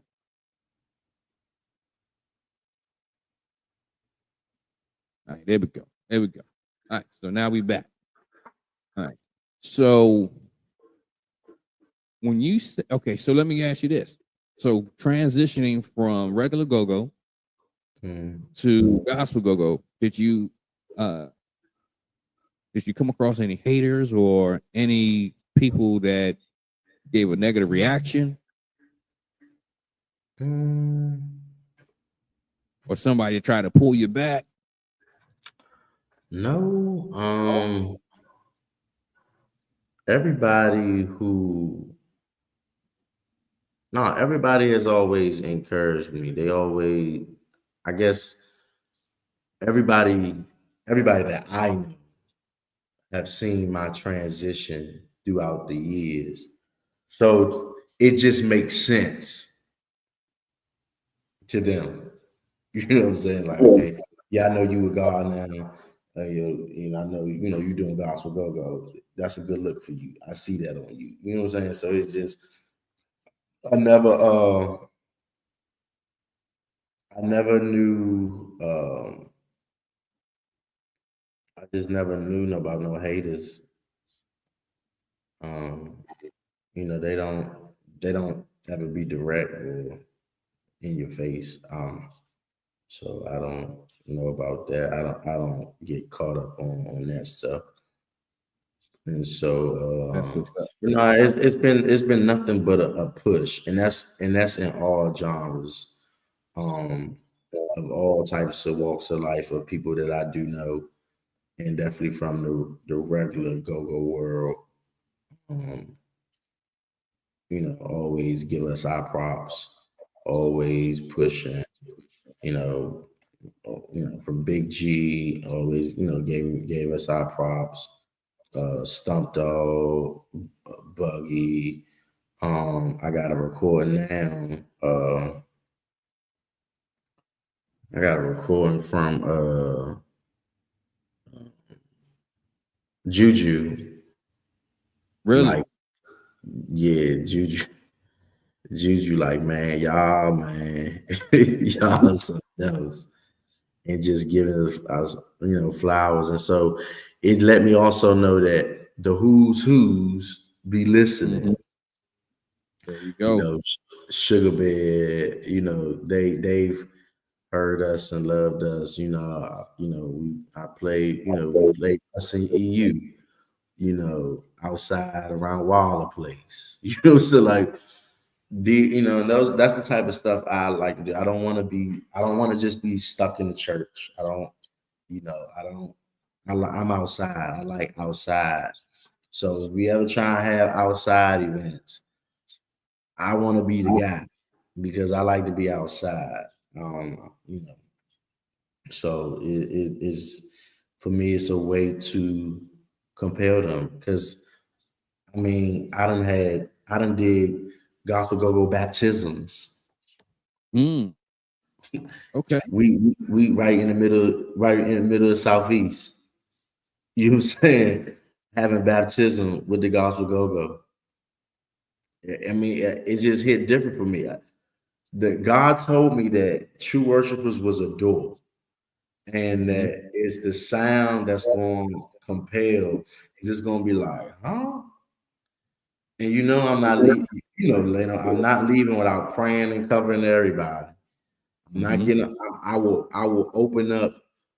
I would do an altar call right when we finish. You know what I'm saying? Like it's nothing. And you done basically had you had a go-go and a church service. You don't even need to go to church tomorrow.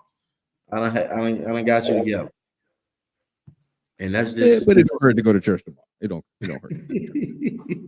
But some of my people I got people that's like that say, like, yeah, like y'all is our church. And I just be like, huh?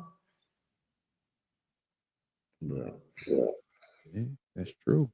Oh, what you ain't no guess who my cousin is? Oh, Yanni.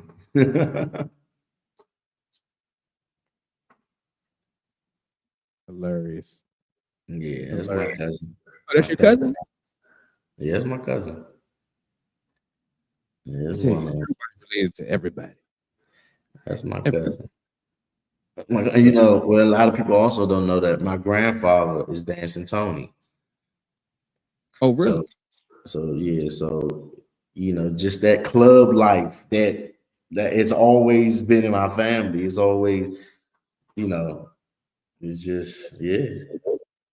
That's what's up. Dang. Well, guess what? You ready for this? I'm ready.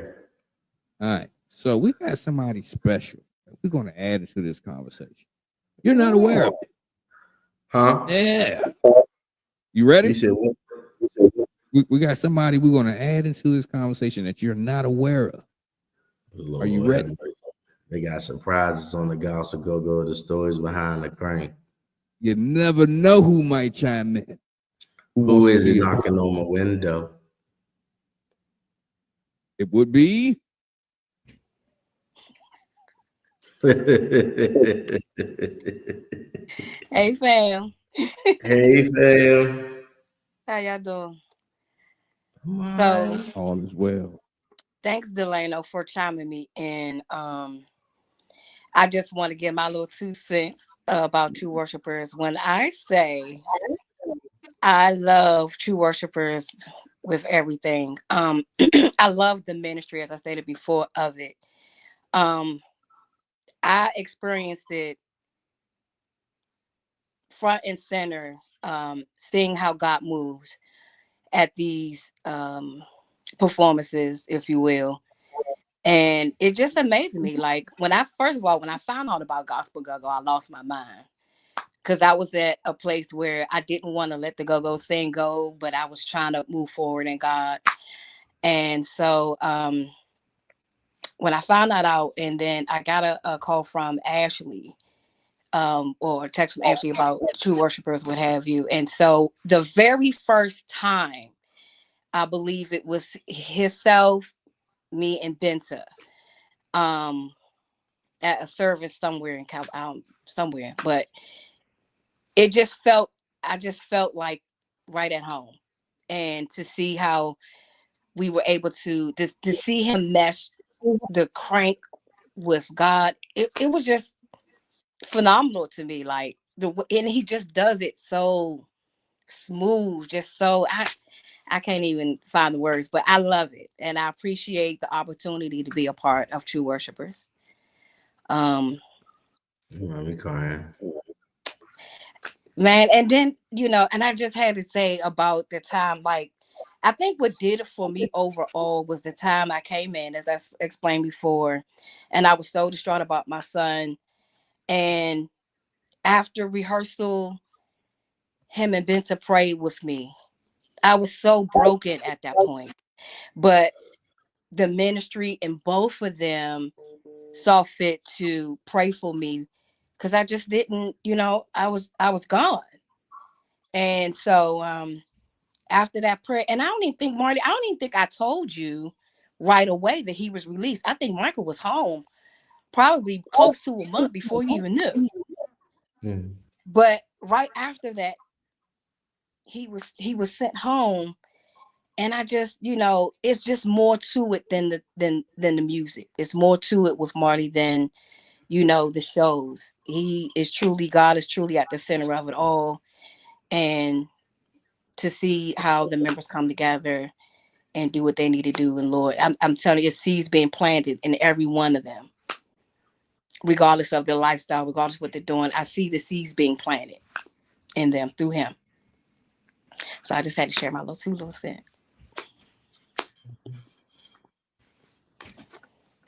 Any words, my brother? I just thank you for sticking it in with us throughout these years. You know the hard days, and the silent moments. Because they tell you, and when I'm quiet, he doing something crazy. I mean, when I talk about quiet, I'm talking about cold turkey. But they get me. They truly get me and understand me, because I'm a lot. Right, later. Maybe what you're saying. But I'm a lot. But because I know the vision he's given me, and I'm crazy enough to believe it. So the weight of it is on me so great. And so, through all the ups and downs, I love all my members. I believe, once with Tru Worshiperz, always with Tru Worshiperz. That's how, because again, I don't look at it as a band. I look at it as a ministry. How you gonna get kicked out of a ministry? How you gonna kick out of ministry? What type of Jesus is that? Well, I think what type of Jesus? A lot of people in the ministry before. But what type of Jesus is that though? That speaks on the character of that ain't Christ-like. I see your point. Because the arms should always be open, wide open. Anybody that has played with us, I will always welcome them with open arms, just because just because they have been a part of, and I don't look at stuff how normal people look at it. I love a conglomerate. I love unity.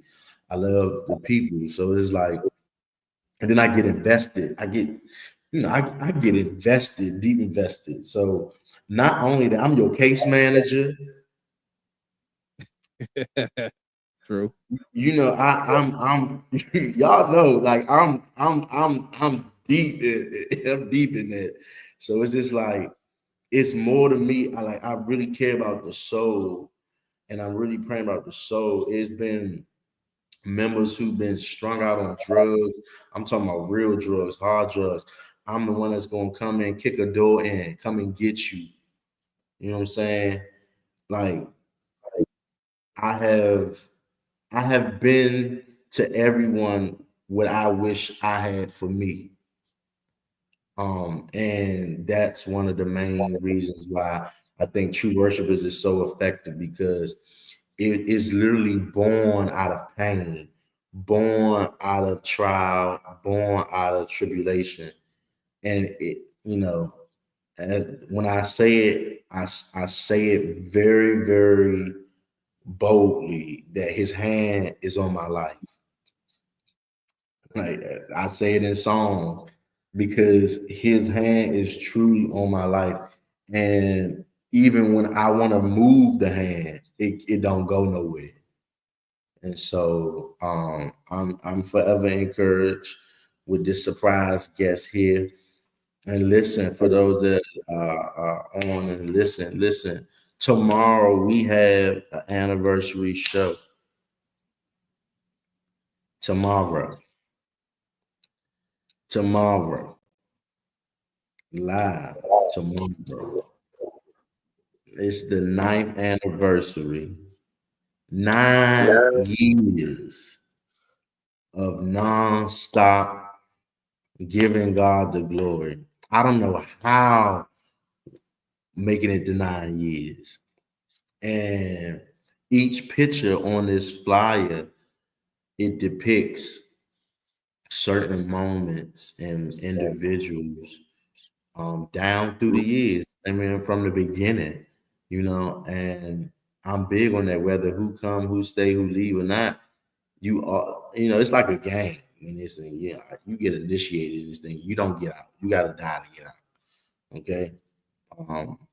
So that's how I feel about it. it's like a game. Yeah. But we going up tomorrow. Listen, if y'all not doing nothing, listen, it's free. The tickets are free. Come in.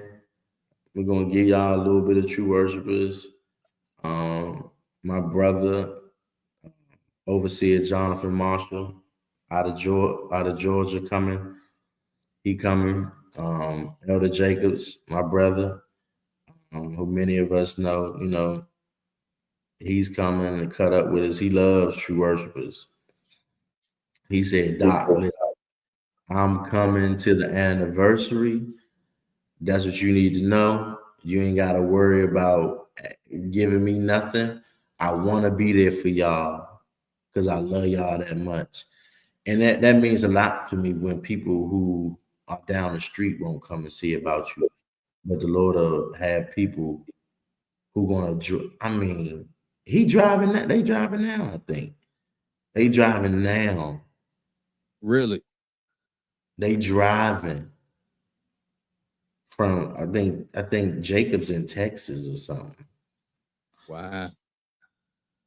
They coming for little us, crazy us, you know what I'm saying? And it's gonna be what God wanted to be, you know what I'm saying? If you know me, you know it's gonna be a service, it's gonna be a full-fledged service. You don't know what's gonna go on. You're gonna get a gospel go. I'm letting y'all know that. You're gonna get a word, you're gonna get some food, you're gonna get some, you just it's gonna be what God wanted to be. It's the 9th anniversary, but 10 years I've been plowing this thing. That's the craziest part about it.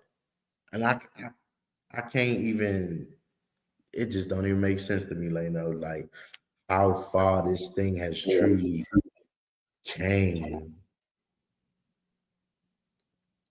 Like it's Leno, 9 years, 9 years. It's definitely hard to believe it's been a good 9 years.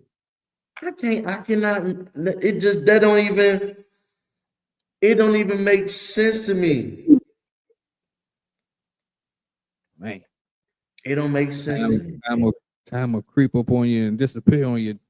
It doesn't make sense to me how this has been going on, and like I said, I'm just so grateful for everybody from Tamir, Bing to, you know, Destiny being, you know, um, the true first, you know, well, Leah technically is the first um, um, female for True Worshiperz, but Destiny, you know, definitely holds that crown.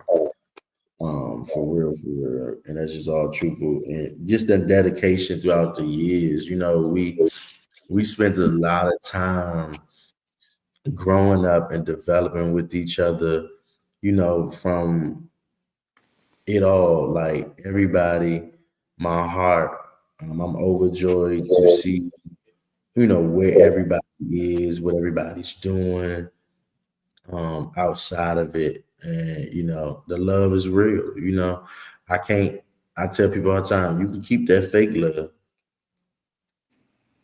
These things that I say while we playing are my sayings. Yep. So it's like, Yep. that's why I'm so repetitive with them, because like you can have that fake love. I know what fake love feel like.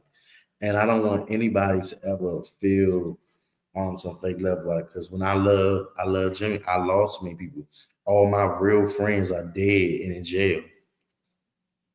My real friends. You know what I'm saying? So when I had to restart my whole life over, me connecting with people, all of anybody that I have met from 2013 on to now, yeah, I truly really love these people. You know, I love, no matter what goes on, you know, I love these people. Just for what y'all have been there through different seasons of my life, and not just about the band. It's been, you know, like that, like she was saying, I'm invested in all of them and all of their lives. Like, you know, I don't play that fake brother stuff. I don't play that stuff. It don't work for me, you know, like others may do. If we in it, we in it for real. If you're not, gone, get on now, gone. You say I ain't got time for it. And it builds up character. It builds up character. I don't regret bringing anybody along. Everybody that came um, was literally handpicked by God. It really was. A lot of times with the back line, Dave, I don't know if Dave on or what he doing or whatever. I know he recovering right now, but Dave, you know, he holds a great like a COO type, you know what I'm saying, with man, just because of the tenure of time, you know, been with me from day one. And it was him that brought Damo, it was him that brought PJ, it was him that brought um, when we first played Tay playing the bass, you know what I'm saying? Those that my MD, like now our MD is Cam. I don't know how many years. When you came to my, Cam was already here. Yes. I remember See, seeing Cam at that's the what I'm first saying. Like Cam and yeah, I remember Fidel playing, but I remember Cam coming in. Yes, I remember seeing him. yeah, so it's like you know, of course I oversee the band, but I let them, you know, do their part. Like, you know, you the MD of it, it's you. This, you know, so go ahead and control this ship, and I'll just orchestrate it how I do. But I believe in the conglomerate. I believe that every idea from everybody is not just my way. Half the time they'll tell you, I don't know what we playing. What we doing? I ask them, what we doing? What y'all want to do? What y'all want to do? Yep. because it don't matter to me. Because it ain't about me. I don't go with that. I'm like, oh, this my band. No, like I be one that I put them in a fourth. I deal with the business. I talk to the people. I do all this other stuff. But yeah, y'all go ahead and rock out. You know. And so I'm just grateful, even in the down moments, like how I feel now, you know, with everything and the pressure of, you know, planning shows and doing things of that nature. It is well. It is. It truly is well. And like I said, I got some ideas that God is now shifting True Worshiperz. So y'all gonna see even some like y'all gonna see another face because I got some stuff I'm about to do, and there's gonna be another face to add to the group. Not take away from me, but somebody else basically the same type of story, hiding behind the drums, but got a voice of an angel. Wow. That's and I'm giving it the sneak peek right here on the Gospel Go-Go, the story behind the train. Yeah, the band don't even listen, Lano, the band don't even know this is about to happen. But Oh wow. yeah, but where I am now, you know, I work with the youth, at risk youth. So that's my world. And so my world is about to turn up even more. So sometimes I might not be there, but it got to go on. Many times, I mean, people have seen sometimes where as though you know, I entrust Binta to go ahead on and lead the whole thing and hold the whole down. Like if I'm dealing with church out the Bahamas and stuff like that. But yeah, God is about to set up somebody to come be a second mic to me, but they're gonna have to run it at the same time when I'm not there, so it can keep going with. Because already now we got some dates on the calendar that I know I ain't gonna be able to make. I'm coming with this new position that I got. You know what I'm saying? So I'm like, it still gotta go. And this where it talks about ministry, where it's not all about you. Like, how would it be with these churches that's booking us and I'm booking them and taking these deposits and doing these things, and I'll be like, oh, we can't do it because I can't be there. Nah, I don't want nothing like that. I want a growing organism that could just grow and grow, you know, and whereas though it's not about being replaced or replacing nobody, it's just about there's a season coming for somebody else, and I'm gonna just anoint them for the task. Well, you heard it here first. Where's my sound? I need some sound effects. You know, having horns and all that. It's coming. Well, actually, I kind of do. I just hope it ain't gonna be too loud. Hold on. I gotta get to it. Hold on.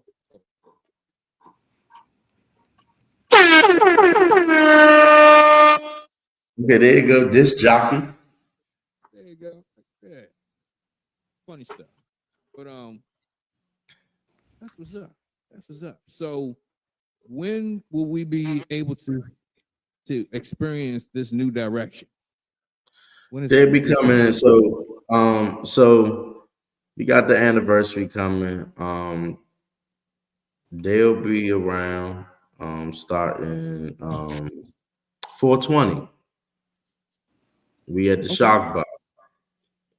And so they'll be sitting there getting prepared, but God dealing with them right now at the same time. So it's just a lot of stuff being confirmed. And so I'm just happy. I'm excited for it.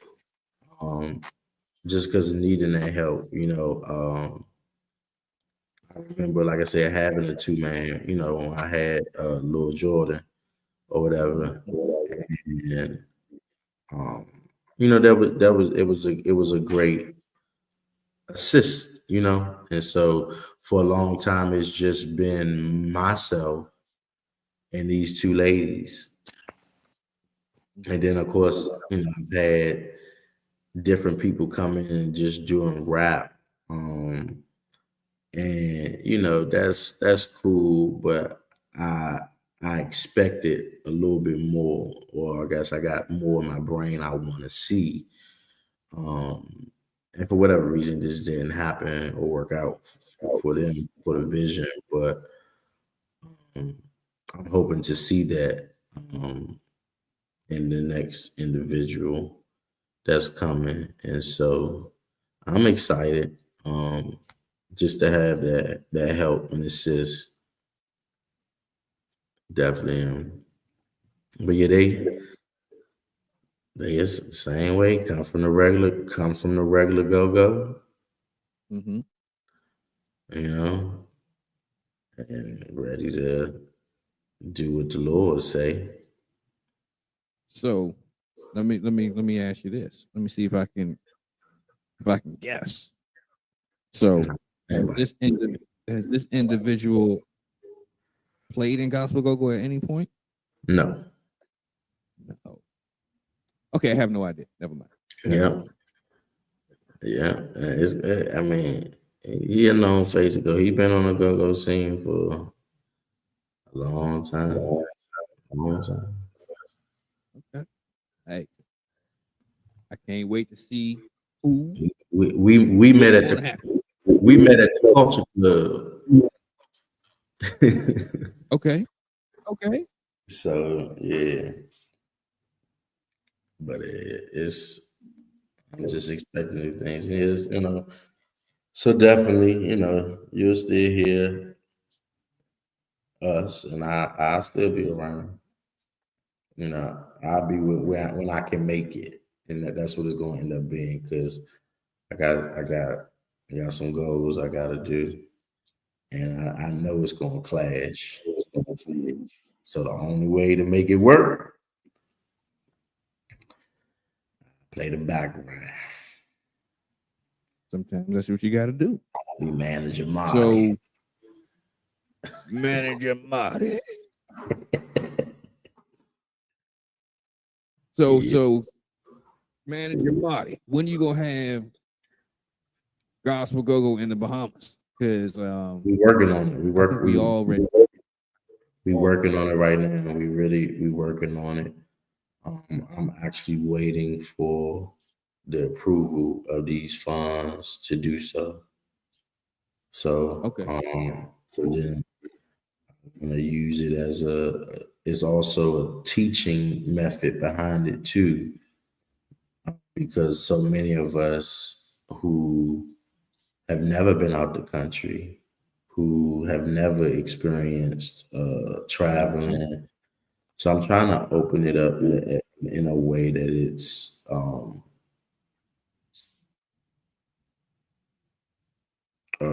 look at Kevin tomorrow. Is it a bounce beat face? Yeah, it's a bounce beat face. And yeah, we're just looking at, I want to bridge the gap and bring something new around the whole border. It'll be new to them.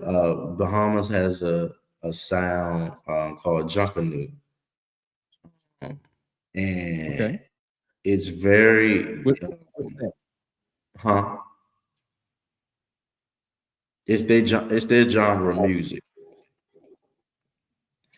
It's really all live percussion. They use rotors as cowbells. Yeah.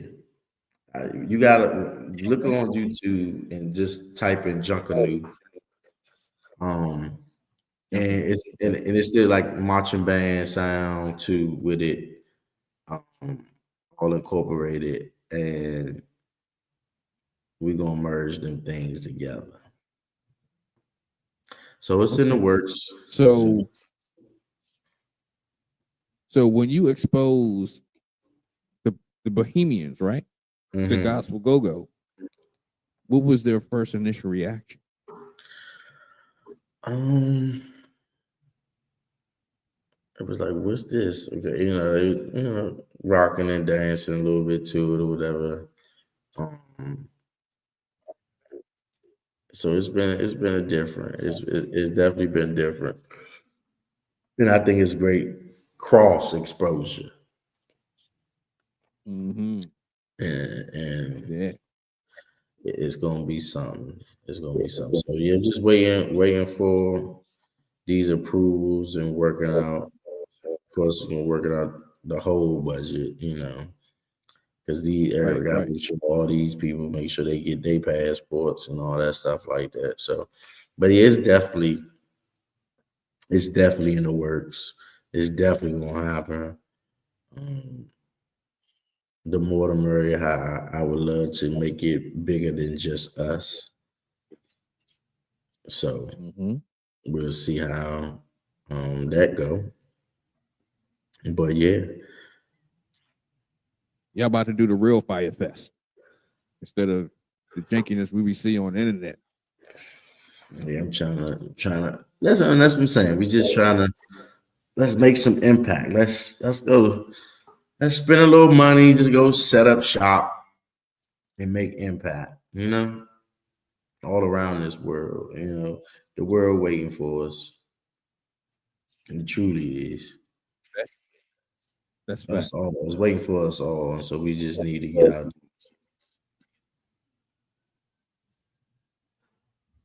Yeah, I know what he's doing. He know what he's doing. I'm just letting him do it. Like, listen, I told my god sister last night, I'm tapped out. I'm really tapped out. He gonna have to do this thing. It's bigger than me. It's bigger than me. And I told him, even with this anniversary, listen, you gonna do it. I don't want to do it. You gonna have to do it. That's how me and him be talking to each other. Just like Tamara, no, I'll be tapped out. I be like, I'm like, okay. We appreciate you for real. For real. I said we appreciate you, my brother. For real. I appreciate it. So our special guest. You got another one? Is saying that she's gonna go ahead and exit our conversation. We appreciate you for jumping on. Thank you so much. See ya.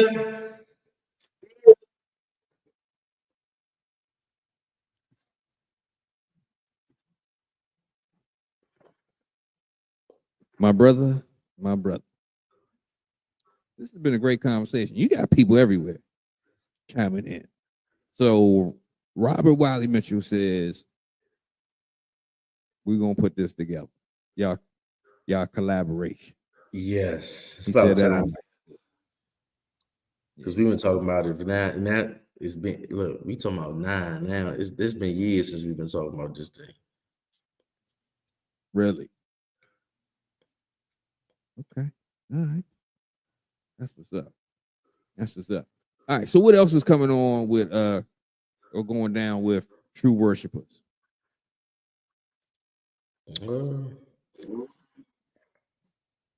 Well, we almost finished our 501c3. Okay. I'm sure y'all was working on that back when y'all first. Yeah, well, I was trying to work on it, but God opened up a door where as though I ain't had to pay for nothing. I mean, nothing. I walk through the park. So I'm just Shout out to Martha's Table. So that's something that's brewing. So by like September, everything with that'll be finalized. That's what I'm saying. I'm just staying down, till the time to come up because it's about to happen. And I just want, I don't want to be selfish in this thing. I want, I'm the type that, take everybody on my shoulders and let's go. True. Hey, God gonna move, and we just got to make sure we don't mess it up. You know what I mean? That's the big part because we get in the way, and people get in the way. What we think, sometimes what we think ain't real, or our false illusions about another person or whatever the case may be, cloud and judgment and all that type of stuff like that. That's why I just, I've learned to forgive. I've really learned how to move forward. I think that's like my special power. I don't know how to give up. I know how to let go. I don't know how to give up. And so when it's something or somebody you love, you don't give up on them. You can let them go, but you don't give up on them. So the people that if you don't see a certain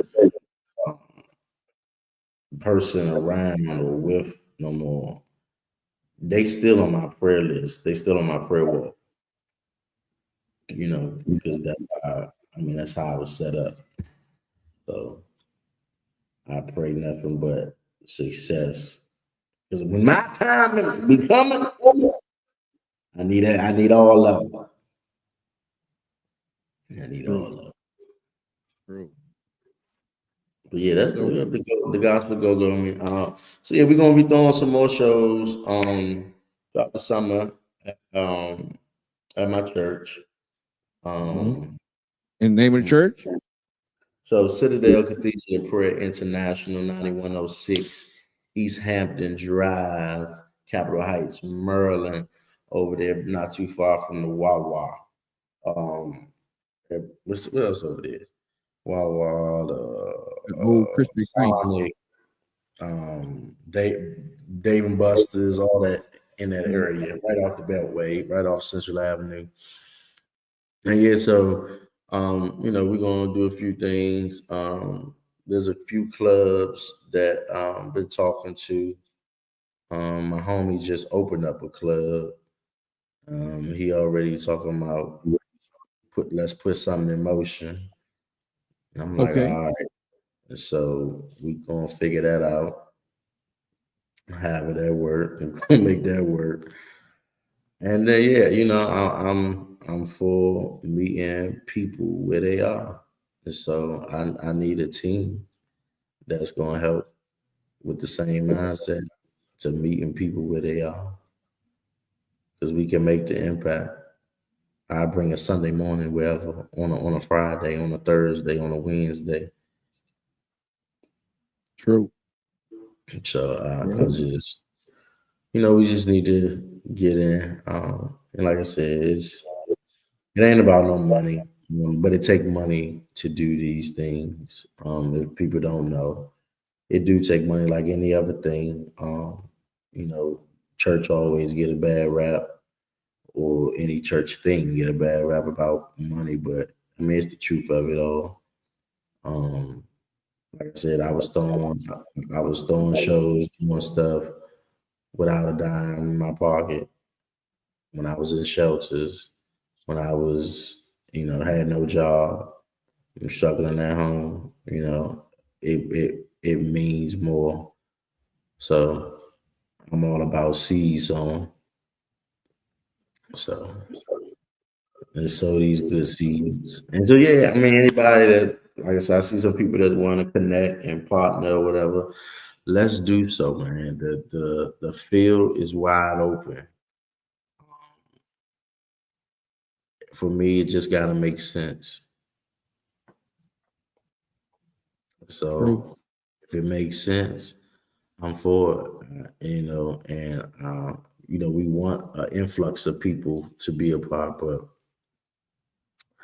you just gotta know that what he wants is what he wants. So it can be those few people, and you just gotta look at it. This is your seed zone. This is you're gonna reap your harvest in due time.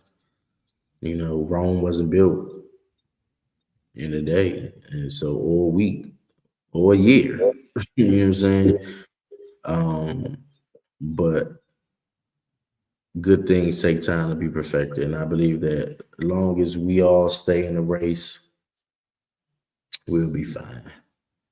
We'll be fine. Somebody gonna hear about somebody and open the door for everybody. Touche. So, question for you: what are your 3 top gospel go-go bands of all time? Not including your band. How would you do this? Hey, I do it to everybody. I don't. Well, it will always be Exodus. Exodus will forever be my favorite gospel go-go because that's what I remember beating my feet to. And the only gospel go-go song that I remember. I only know 2 gospel go-go songs to this day. What are those songs? It's a Holy Ghost party, and I'm gonna re-hit it too. That's submission. That's submission. I know that song. I know submission, and then I know fire. Okay, true. So those are the 2 songs. Oh, and Body Evidence. Welcome to our show. Those are the 3 songs. So I would say those would be my favorite gospel bands: Exodus, Submission, and Body. Okay. There you go. So you actually answered my next question. What are your 3 favorite gospel go-go songs? So yeah, those songs, those are the bands. That has. I mean, it has stuck with me throughout the years. Like when I hear, I don't care where I'm at. If I hear Welcome, Body Evidence, I go off. I go off. That's my jam. I might have started hitting a lot of these band stuff too, since they don't want to play no more. I'm gonna perfect it for them. Oh, talk about iron sharpening iron. Okay. I'm letting y'all know this is gonna be the story behind the crank. I ain't asking for permission because it's God, it's Jesus music. So if I like it, tap it in and give glory and pay homage. I'm all about paying homage. I've been told Demond I was going to hit fire. I told him that a couple years ago. I've been told him that. So I look forward to seeing it. To seeing it. I feel like that's cool, It's paying homage. Keep the music alive. Huh? I said, keep the music alive. Keep the music alive. Like I don't see nothing wrong. Like even with that one song, I know another song. That's because of DK. See, I know some stuff because of DK being repetitive. Who seen that song that mean unto me, God, I wanna see him. Sing it to me. Hold on. Do it again. Huh? Oh, Beat Under Me. Beat Under Me. Who is that by? Exodus. That's my band. I told you that's my band. See? True. I tap that in quick. That's hold it.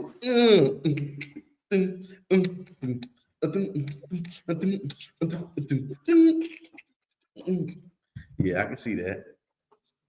True. I can see that. Okay, so let me ask you this about your skill set, because we talked about you playing drums, we talked about you being a vocalist, right? Mhm.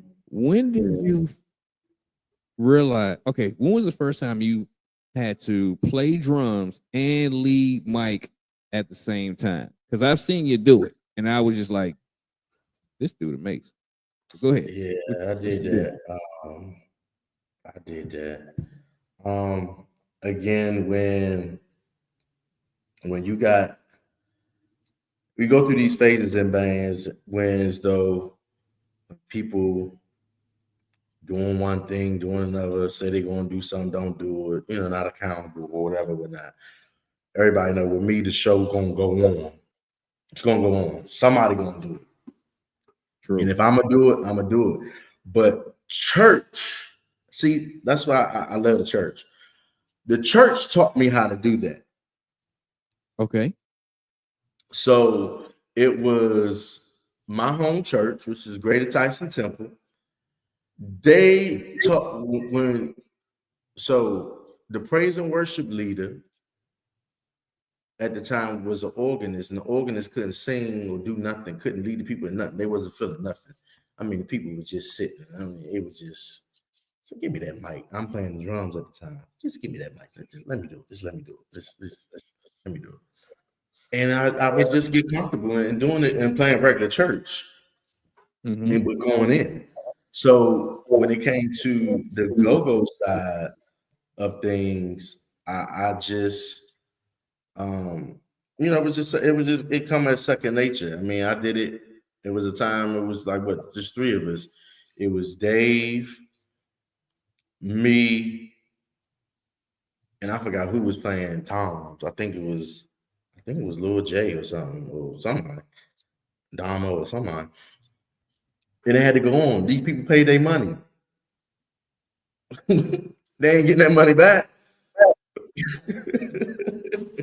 True. The show got to go on. And we're gonna do these songs and make them work. And I think throughout Tru Worshiperz tenure, I think I did it about 3 times. I think I did that 3 times. Yeah, and they all was outside shows. Okay. Yeah. Yeah, 3 times. Yeah. And it was, I mean, it was cool. But however, it just, I just learned that it stuck with me that the show must go on. It has to go on. It's not no. He gifted me too much to just sit, on something, especially that was my first love. Now I used to think about ordering a headset. Okay. So I could do it comfortably without trying to, hold the mic over, hunching over and all that stuff. Be back there looking like mint condition. Yeah, I think it could happen. Especially if it's mic'd, if the drums mic'd up right, where you ain't got to hit so hard and just smooth without no feedback, without no flashing. I might have a headset in my storage unit. Yeah, I could put my next door to find out, because I'm trying to tell you, I may come out of retirement on these people. Okay. But nah, that's something that, like, even now I'd be encouraged to want to go into the studio and just lay down some some background stuff, and I don't know. You never know. I'm sure it's gonna become another time when I have to do it again. True. You can't run from it, my brother. You can't run. No, I mean now I'm a little rusty, but I got my fundamentals. So but yeah, it's about me. Like I've been taught, like, I don't care what church I go into, if there's a missing link, I'm gonna go ahead and fill it, just because I feel like it's my duty. So that's how that type of stuff happens, whereas the audience just jump on in and play and sing or whatever the case may be. Because y'all ain't about to give God, y'all ain't about to have to do it. No, we ain't about to do that. True. We're gonna give him all the glory. We're gonna give him all the praise. True. So, all right. So we talked about the beginning. We talked about the transition. We talked about everything. I think, at least for this conversation, because I'm pretty sure you'll be back for I'm future. pretty sure we got more stuff to do, more stuff to talk about. For sure. You know, it's more stuff in the making. Go museum and stuff like that. It's more stuff in the making. True. All right, folks. So this is going to be the conclusion of this version of our conversations, the Gospel Go-Go Stories Behind the Crank, with your host Delano of Gospel Go-Go 411, where you can listen to Gospel Go-Go 24/7 via the link in the description of the video. If you're on Instagram, check out YouTube, check out check out Facebook. We have many options for you. So on that radio station, you can actually listen to Gospel Go-Go 24 hours a day. You can request your favorite songs from Tru Worshiperz. On all platforms. Right? So also, if you want to get your own copy of any Tru Worshiperz song, they got albums. How many albums do you got on these platforms? I don't know. Like at least 3, 4, right? Yeah, something like that. But in the process of coming out with something else, though, so just stay tuned. There's some things that's about to come. There's some things going to come out. So you got about four right now. You got one coming, right? Mm-hmm. And you can get your very own copies of the music that you can have on your cellular device. You can put it on your computer. You can put it whatever and listen to it at any point in time, right? So into that ministry, so into the Tru Worshiperz band, go purchase some of the music. Purchase some music. Come on out tomorrow, 7:30. Look for the flyer anywhere on the pages. Also, 420 Gospel Go-Go going up down at Shock Bar. Come on. After church. It's the move after church. So did y'all drop the flyer for that yet? Yeah, we got a flyer for that.